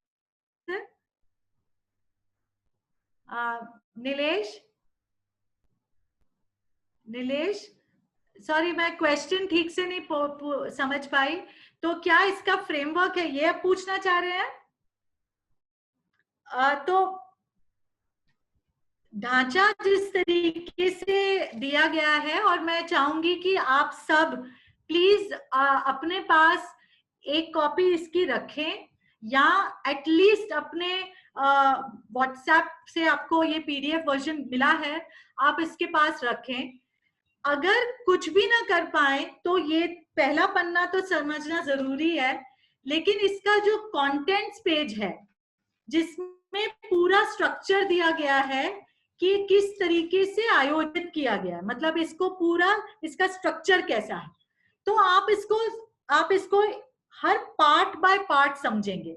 और हर पार्ट में आर्टिकल्स दिए गए हैं, अनुच्छेद जिसको बोलते हैं। हाँ, तो जो अगर हम पार्ट बाय पार्ट जाएं तो पार्ट 1 में नेशन या राष्ट्र या उसकी सीमाएं क्या हैं वो उसके बारे में बोला गया है। फिर पार्ट 2 में नागरिकता के बारे में बात की गई है कि कौन भारत का नागरिक है, उसकी क्या कंडीशंस हैं, वो पार्ट 2 में दिया गया है। पार्ट 3 जो है वो जिसको हम बोलते हैं कि कॉन्स्टिट्यूशन का बहुत इंपॉर्टेंट पार्ट, वो है हमारे मौलिक अधिकारों का। पार्ट 4 डायरेक्टिव प्रिंसिपल्स के बारे में बात करता है। पार्ट 4A फंडामेंटल ड्यूटीज के बारे में बात करता है। और फिर उसके बाद के जो भाग हैं वो पूरा ढांचा कैसे चलेगा, स्टेट के क्या भाग हैं, सेंटर में क्या है, महाराष्ट्र लेवल पर, स्टेट लेवल पे क्या है, वो पूरी उसकी प्रक्रिया दी गई है। कैसे कैसे ये जो ढांचा है वो कैसे अपने निर्णय लेगा, पंचायत, म्युनिसिपैलिटीज, उसके बारे में बात की गई है। इस तरीके से पूरे भागों को समझना, मैं ये नहीं कह रही हूं कि आप रट लें इसको, पर आपको पता होना चाहिए कि स्ट्रक्चर क्या है, ताकि कभी भी आपको कोई चीज दिखे, कोई किसी टाइप की चीज दिखे, न्यूज पे दिखे, कहीं पर दिखे, आप उसको रेफर कर सकते हैं। कितने लोगों ने अभी अगर हम आर्टिकल 377 की बात करें तो कितने लोगों ने अपनी राय बना ली, पर बिल्कुल देखा नहीं कि वो आर्टिकल में लिखा गया क्या लिखा है, आर्टिकल 370, आई एम सॉरी। तो बात ये है कि जब भी कोई बात होती है, आपको इसमें जो अनुच्छेद हैं वो देख लेने चाहिए। तो ये स्ट्रक्चर है कॉन्स्टिट्यूशन का, और प्रियम्बल को कॉन्स्टिट्यूशन का भाग माना गया है। सुप्रीम कोर्ट की जजमेंट के हिसाब से ये इसका एक इंटीग्रल पार्ट है कॉन्स्टिट्यूशन का।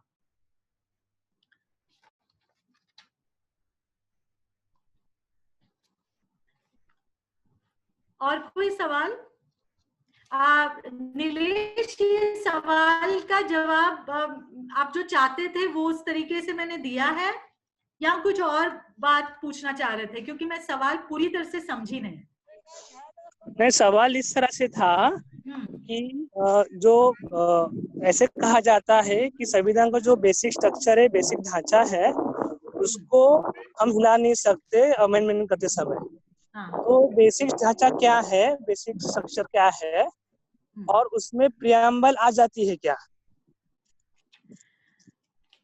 तो basic structure of the constitution, actually इससे रिलेटेड काफी सारी जजमेंट्स हैं, और फंडामेंटल राइट्स, जिस तरीके से डेमोक्रेटिक स्ट्रक्चर दिया गया है, फेडरल स्ट्रक्चर की स्टेट्स और सेंट्रल का क्या किस तरीके से रिलेशन होगा, क्या अलग है क्या साथ है, इन सभी चीजों को एक basic structure of the constitution में माना जाता है। इस पे काफी सारी इनफैक्ट केशवानंद भारती का जो जजमेंट था सुप्रीम कोर्ट का, उसमें प्रियम्बल को भी कॉन्स्टिट्यूशन का इसेंशियल स्ट्रक्चर, क्योंकि वो पूरे कॉन्स्टिट्यूशन के सार को दिखलाता है, तो इसीलिए वो एक इंटीग्रल पार्ट है और इसमें बदल नहीं हो सकती है, इस तरीके से माना गया है। बट ये हम जानते हैं कि कॉन्स्टिट्यूशन एक लिविंग डॉक्यूमेंट है, इसी में बदल करने का प्रोविजंस भी दिए गए हैं। ऑल्दो बेसिक स्ट्रक्चर को आप हिला नहीं सकते, वो काफी सारी कोर्ट जजमेंट्स में ये क्लैरिफाई किया गया है। And preamble is an undeniable part of the constitution and is part of the basic structure, इस तरीके से माना गया है।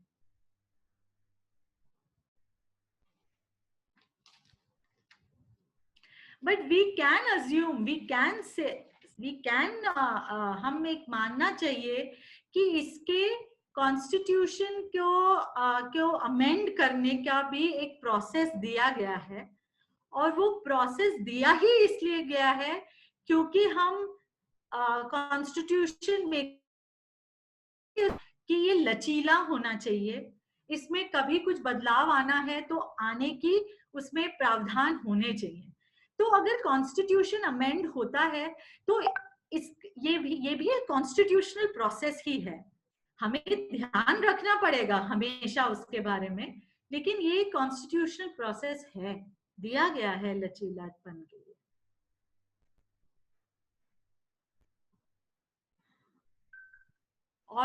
और कोई प्रश्न? Ma'am please answer. Hello ma'am.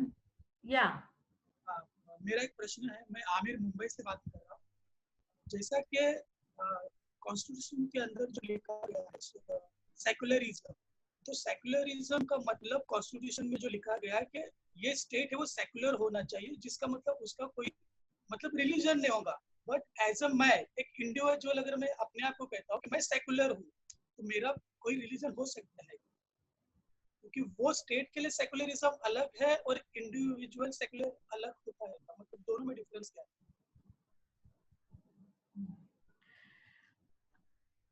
Actually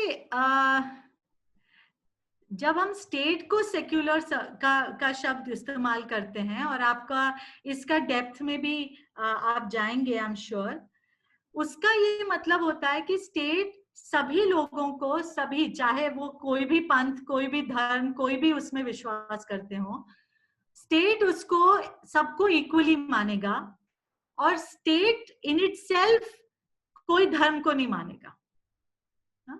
वो एक अंडरस्टैंडिंग है। लेकिन सिटीजन्स तो धर्म को मान सकते हैं। सिटीजन्स का secular, I am a Hindu, okay, और anyone is a Muslim, I am following, मैं कोई धर्म फॉलो कर रही हूँ या मैं कोई धर्म फॉलो नहीं करना चाहती, वो हमारी पूरी फ्रीडम है। तो you are not expected to be secular in that sense कि आपका कोई धर्म नहीं होना चाहिए। आपको जो करना है, आपको धर्म मानना है तो मानिए, नहीं मानना है तो मत मानिए, ये आपका फ्रीडम है। तो सिटीजन का ये फ्रीडम है कि हाँ, मैं धर्म मानूं या ना मानूं, पर आपके ऊपर एक अपेक्षा ये है कि आप जो भी धर्म माने, आप बाकी जो सिटीजन्स हैं जो धर्म वो मान रहे हैं, उसकी डिग्निटी और उसका रिस्पेक्ट आप करें। ये हमारे वैल्यूज में दिया गया है कि अगर मैं खुद की लिबर्टी चाह रही हूं कि मैं अपना रिलीजन, समझो मैं हिंदू हूं जो मैं हूं, और मैं अपने रिलीजन को बढ़ाना चाह रही हूं, तो ये मेरा पूरा अधिकार है करने का। साथ साथ मेरे साथी जो हैं, मेरे साथी जो सिटीजन्स हैं, नागरिक हैं, उनको भी वही अधिकार है। तो मेरा अधिकार जब मैं मान रही हूं तो मुझे उनका अधिकार भी मानना है। ये मेरा अंडरस्टैंडिंग है कि मैं सभी लोगों के अधिकार को मानूंगी, अपने धर्म को भी मानूंगी और बाकियों के भी धर्मों की या उनकी जो चॉइस है उसकी रिस्पेक्ट करूंगी। लेकिन स्टेट का जो मशीनरी है, राष्ट्र का जो मशीनरी है, वो किसी धर्म को नहीं मानेगा अपने लिए, और सभी लोगों के धर्मों को इक्वल रखेगा। वो हमारे इक्वालिटी के वैल्यू को सामने रखेगा। ये एक अंडरस्टैंडिंग, समझ है इसमें स्टेट के धर्म के बारे में और हमारे धर्म के बारे में। You are not expected to be, you are expected कि आप बाकी धर्मों को रिस्पेक्ट करेंगे, लेकिन अगर आप कोई धर्म को मानना चाहते हैं और उसका प्रचार करना चाहते हैं तो ये पूरी आपकी आजादी है, ये एक फंडामेंटल राइट है आपका। तो इसमें थोड़ा इसमें फर्क है नागरिक के सेक्युलर नेचर और स्टेट के सेक्युलर नेचर।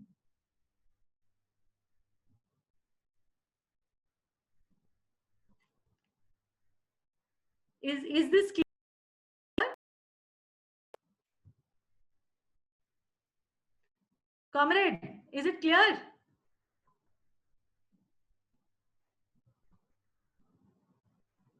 Okay.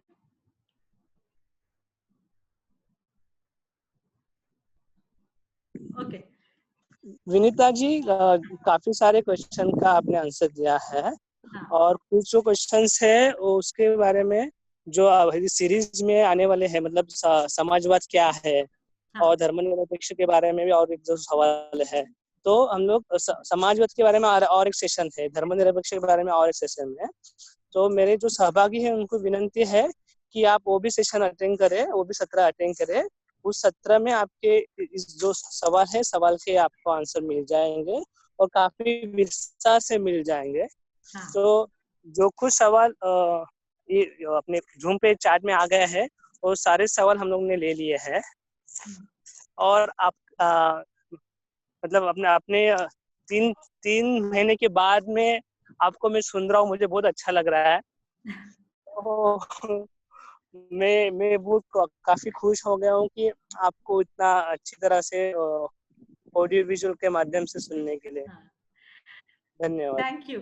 तो आप सब एक एक शब्द के बहुत भीतर में जाने वाले हैं। आप सब लोगों को बहुत इस पूरी सीरीज में आप हर शब्द के बारीकियों में जाने वाले हैं।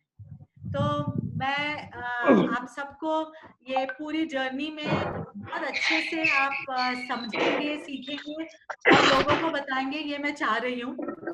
मैं सिर्फ आपको ये बोलना चाह रही थी कि उन शब्दों में जब आप गोते खा रहे हैं तो बस आप ये चीज मत भूलिए, उसकी आत्मा को मत भूलिए। कभी कभी हम ये अंगों में चले जाते हैं ना, तो हम उसके जो आत्मा है उसको कभी कभी भूल जाते हैं।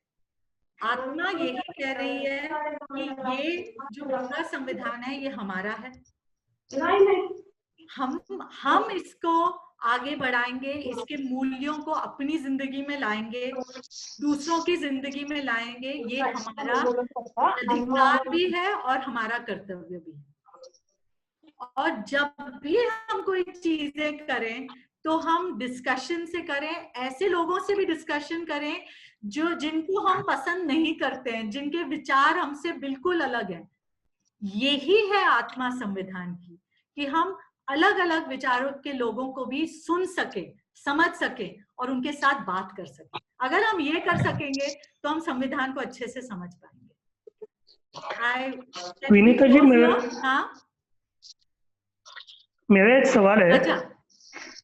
हाँ, वो सवाल यह है कि क्या ये जो प्रियम्बल है उसमें चेंज हो सकता है? अगर हो सकता है तो उसके लिए क्या निर्देशक होंगे?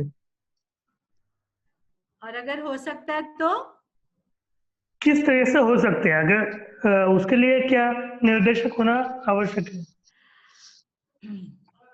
ओके, स्पेसिफिकली प्रियम्बल के बारे में आप बोल रहे हैं।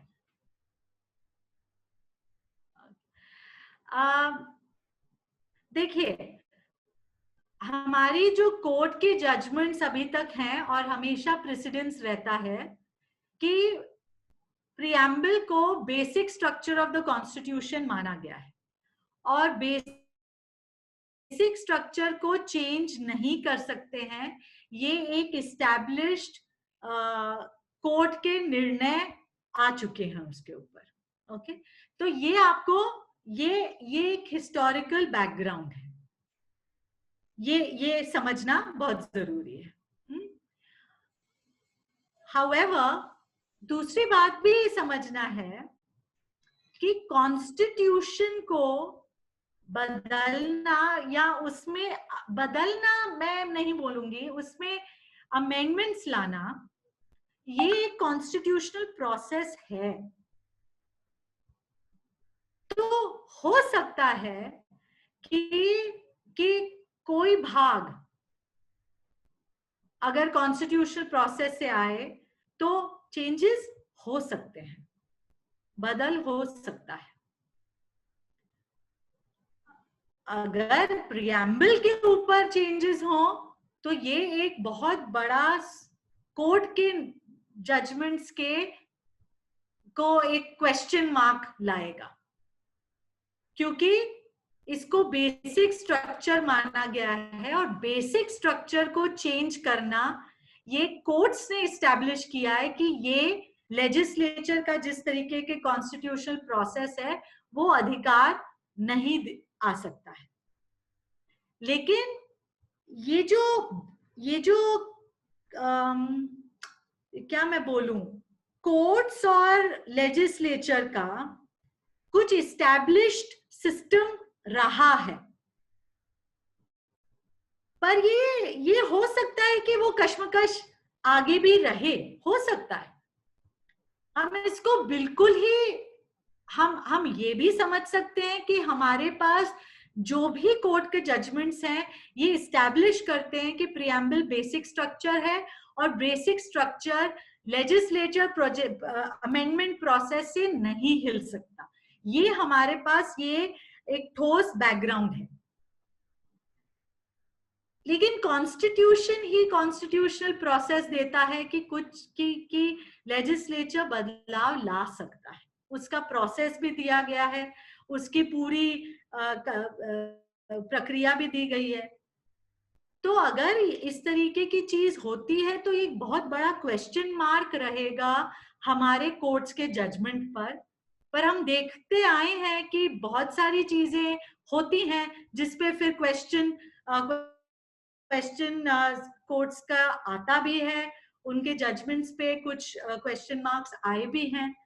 तो ये एक जर्नी रहेगी, मेरे हिसाब से ये एक यात्रा है। इसमें बहुत सारे ऐसे मोड़ आएंगे और आए हैं। ये आज का ही नहीं होगा कि जिसमें कोर्ट और लेजिस्लेचर में कश्मकश हो। ये कश्मकश पहले भी रही है और मेरे हिसाब से ये कश्मकश आगे भी रह सकती है। पर हमें आज की तारीख में बहुत सारे ऐसे माध्यम हैं हमारे पास जिसपे हम नजर रख सकते हैं। हमारा रोल क्या है, हमारी भूमिका ये है कि we the people of India give to ourselves this constitution. इसका मतलब ये है कि मूल्यों से अगर हटकर कुछ भी हो रहा है, चाहे राष्ट्र का, चाहे गवर्नमेंट कुछ कर रही है, चाहे कोर्ट्स कुछ कर रही हैं, चाहे कोई भी ढांचा ये कुछ कर रहा है, तो हमें तो सतर्क रहना पड़ेगा। ये जो रास्ता है ना, ये आप ऐसा मत समझिए कि ये एक क्लियर रास्ता है। इसमें बहुत सारे कश्मकश हैं, इसमें बहुत सारे संघर्ष हैं, हमें संघर्ष करना ही पड़ेगा। कभी कभी इन मूल्यों के ऊपर हमें डटना पड़ेगा, हमें प्रश्न पूछने पड़ेंगे। तो ये हमारे आगे की जिंदगी इतनी आसान नहीं है, ये तो हमको समझना पड़ेगा। तो ये हो सकता है, लेकिन मेरा विश्वास ये है कि हमारे कोर्ट्स ने इतनी पावरफुल जजमेंट्स दी हैं, ऐसा करना बहुत मुश्किल होगा, ऐसा मुझे लगता है। पर आप लोग, हम सब लोगों को सतर्क तो रहना पड़ेगा।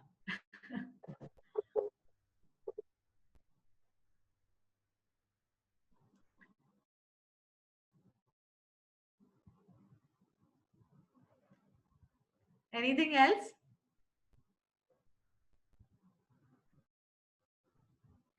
क्या हम क्लोज करें यहाँ पर? हेलो, हाँ, और एक सवाल आया है। रजनीकांत जी कह रहे हैं my questions are neglected. I'm very sorry Rajinikanth. हाँ बोलो एक नीलेश। सवाल, ये रजनीकांत जी क्या बोल रहे हैं? Hello hello. हाँ बोलो। हाँ, एक सवाल जो हाँ लोगों जी, बोलो के पास से नीलेश। आया है। नहीं, मैं श्रीकांत बात कर रहा हूँ। हाँ हाँ, तो यहाँ पे एक सवाल आया है। वो श्रीकांत, हाँ। हाँ, सवाल यह है कि संविधान परिवार इकट्ठा आकर इस संविधान प्रास्ताविका को लोगों को लोक भाषा में समझाने के लिए किन चीजों का या पैटर्न का इस्तेमाल करना चाहिए, ऐसा आपको लगता है? कि प्रियम्बल ज्यादा लोगों तक जाए, केवल वो लाइन ही नहीं, उसका मतितार्थ भी जाए, इसके लिए क्या करना चाहिए, ऐसा आपको लगता है? हाँ, मुझे लगता है कि हमें इस पे चर्चाएं करना बहुत जरूरी है। एक प्रियम्बल पर ही जिस तरीके से हम चर्चा कर रहे हैं, उसी तरीके से चर्चाएं करना बहुत जरूरी है।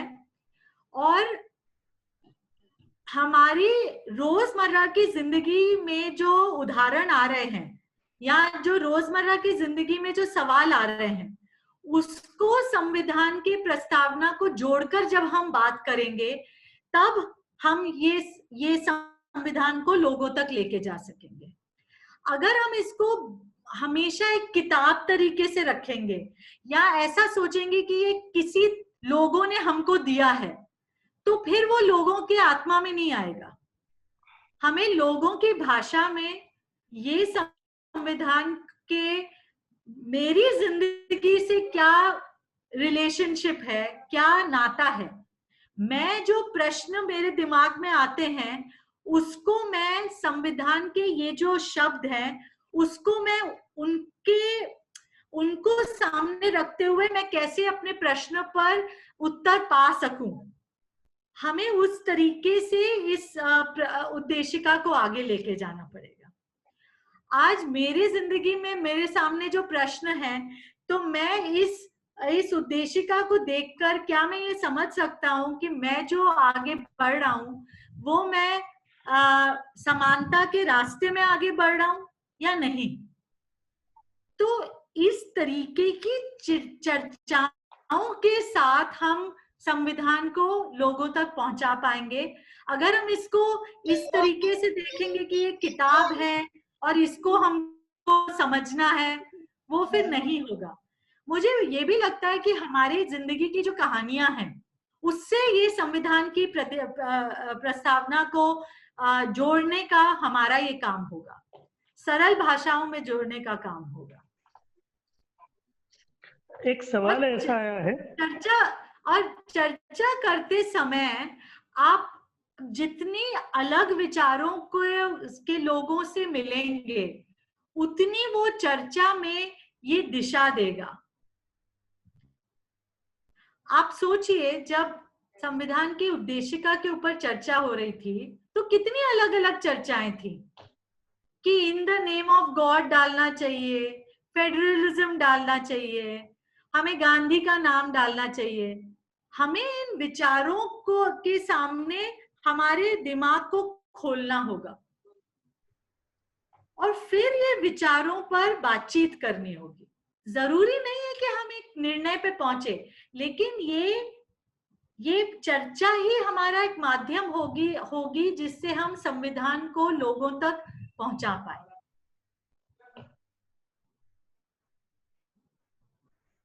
हाँ नीलेश, तुम कुछ बोल रहे थे। नीलेश बोल रहे थे, श्रीकांत बोल रहे थे, मुझे समझ में नहीं आ रहा है। हाँ जी, हाँ, मैं श्रीकांत बात कर रहा हूँ। एक सवाल ऐसा आया था, उन्होंने जानकारी पूछी थी आपसे, वो टीचर है, उन्होंने कहा है कि संविधान प्रास्ताविका स्कूलों में अच्छी तरह से सिखाई जाए, इसलिए कुछ किताब या वीडियोस उपलब्ध है क्या? अगर है तो आप उनके बारे में कुछ बताइए। तो अलग अलग मूल्यों को समझने के लिए वीडियोस तो हैं। विनीता जी, हाँ सॉरी टू इंटरप्ट, इसी बारे में और एक सवाल है, इसके लिए मैं दोनों के लिए अलग से टाइम नहीं जाए, इसके लिए पूछना चाहता हूँ कि हम अभी भी देख रहे हैं कि स्कूलों की किताबों में उद्देशिका पहले ही पन्ने पे होती है। अभी 26 जनवरी 2020 को उसे स्कूल की प्रार्थना में रोज पढ़ा जाने ऐसा कहा गया, लेकिन सिर्फ उसे रटना बिना समझे कहना यह बात सही है। और 70 साल हुए हैं फिर भी समझने की कोशिश नहीं करते हैं इस पर किस तरह से आगे बढ़ना चाहिए ये सब समझने के लिए। तो ये दोनों भी सवाल इंटररिलेटेड है, इसके लिए आप उसका विश्लेषण कीजिए। ओवर। तो हाँ, तो देखिए, एक तो बात यह है कि ये हमारे लिए एक बहुत बड़ी अपॉर्चुनिटी है कि हर बुक में पहला पन्ना उद्देशिका का है। हाँ, अगर ये नहीं होता तो ये भी अपॉर्चुनिटी हमारी जाती है। ठीक है, एटलीस्ट हर बच्चा, हर जना जब स्कूल में जाता है और हर किताब में, एटलीस्ट एनसीईआरटी की सिर्फ एक किताब में ऐसा नहीं है जो सिविक्स में पढ़ाते हैं, सोशल एंड पॉलिटिकल लाइफ, उसमें नहीं है, मैथ में भी है, साइंसेस में भी है। तो मैं तो मानती हूँ कि एक बहुत बड़ा हमारे लिए एक अपॉर्चुनिटी है कि एटलीस्ट हर टीचर और हर बच्चा जब अपनी बुक खोलता है तो उद्देशिका वहां पर है। ठीक है, तो ये पहले हम मान ले। ठीक है, अब उसका एक अपना ही एक बेनिफिट होता है, हम समझते नहीं है, हमको लगता है ये क्या है, एक पन्ना है, लेकिन हमें समझाया नहीं गया तो क्या नहीं, पर फिर भी उसको रहना भी एक बहुत जरूरी बात है। जब भी हम बच्चों के साथ बात करते हैं, किसी के साथ भी बात करते हैं, आपसे भी बात करेंगे, आपको ये याद रहेगा कि मेरे किताब में तो था ये, तो वो भी एक बहुत बड़ी बात है। चर्चा शुरू करने के लिए एक चीज मिलना ये भी बहुत अच्छी बात है। तो ये तो है। हाँ, अब दूसरा प्रश्न है कि हम इसको समझते नहीं है। तो समझने के लिए बहुत सारे माध्यम हैं। हमारी टीचर्स को सिर्फ इसके ऊपर अगर अलग अलग फिल्म्स दिखानी पड़ी या सिर्फ चर्चा ही करनी पड़ी कि ये पेज यहाँ पर है ही क्यों, आप जब ये चर्चा करेंगे तभी उसमें से इतनी सारी चीजें निकल के आएंगी। तो मेरे हिसाब से ये पन्ना होना एक बहुत जरूरी बात है, और हमने ये समझा नहीं है, पर ये समझना, हम समझेंगे कैसे? अगर हम इसके ऊपर चर्चा करेंगे तो हम इसको समझेंगे, नहीं तो हम कैसे समझेंगे? अगर टीचर्स इस पे एक पीरियड दें और इसके ऊपर समझाएं,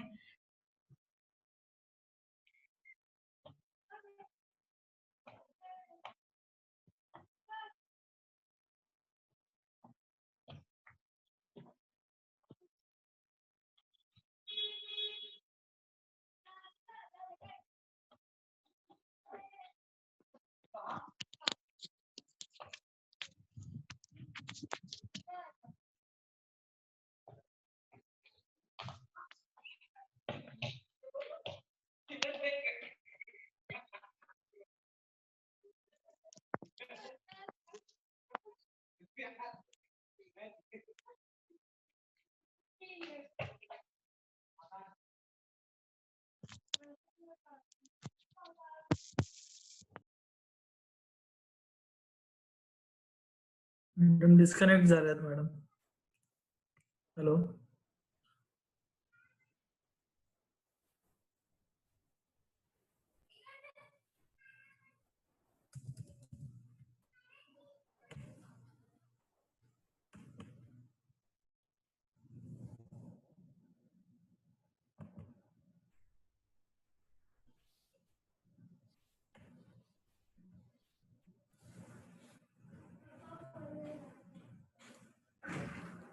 हॅलो. नीता मॅडमचं डिस्कनेक्ट झालं. मुझे सभी सहभागी से विनंती है कि जिनके जिनके सवाल बचे हुए हैं या उसे पूछा गया नहीं है, उन्होंने अपने सवाल उनके सवाल नोट किए जाने वाले हैं, और हमारी जो अलग अलग विषयों के ऊपर, वैल्यू के ऊपर, विचारधारा के ऊपर जो सत्र की सीरीज अभी हो रही है, उसमें वो सवाल रखे दिए जाएंगे संबंधित विषयों के ऊपर। तो आपके सवाल जरूर पूछे जाएंगे सभी के। अभी एक दो सवाल विनीता के, जो विनीता ने अपना विषय के ऊपर विश्लेषण किया, उसके सवाल थोड़े बचे हुए थे, लेकिन विनीता जी विनीता जी का आने का थोड़ा हम लोग समय देकर करेंगे। यदि वो आती है तो उनका सवाल हम लोग उनको पूछ लेते हैं।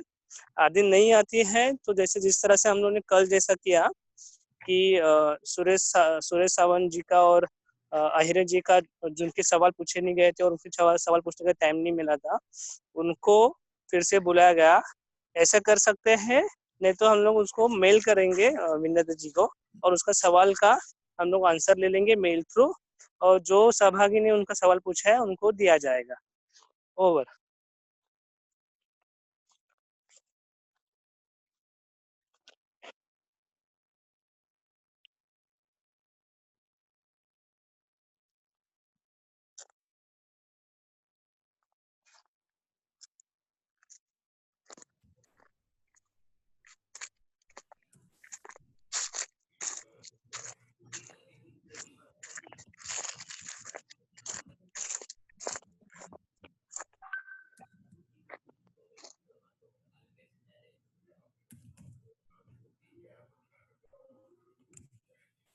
संपवायची का मीटिंग मग आता? विठ्ठल भाऊ आहेत का? विठ्ठल भाऊ नाही, लॉग आउट झालं बरं. तुम्हीच करा आभार प्रदर्शन.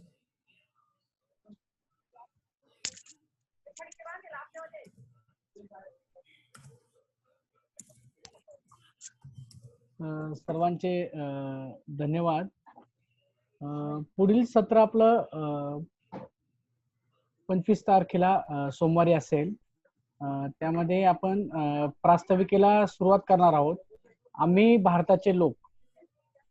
बऱ्याच काही लोकांच्या सूचना आलेल्या आहे की रोज कंटिन्यू करावं का, म्हणजे आम्ही भारताच्या लोक पासून रोज म्हणजे रेग्युलर रुटीन मध्ये रोज करावं का. आता आपण 2 दिवस म्हणजे 1 दिवसाआड करत होतो. तर आपल्याला काय वाटतं, जे आता सहभागी आहे लोक, आणि कृपया आपले जे 3 ग्रुप आहेत त्या ग्रुपचे ऍडमिन जे आहेत त्या ऍडमिन कडे तुमच्या सूचना उद्या सकाळी 11 वाजेपर्यंत पाठवाव्यात, जेणेकरून पुढील नियोजन करण्यासाठी आम्हाला सोपं राहील. हॅलो. हा, आल्या मॅडम, वेलकम. हेलो.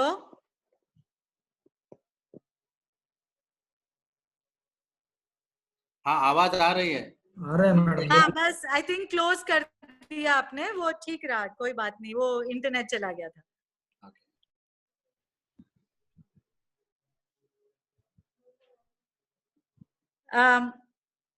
क्लोज कर ले हम. Can I leave this? Hello. Hello.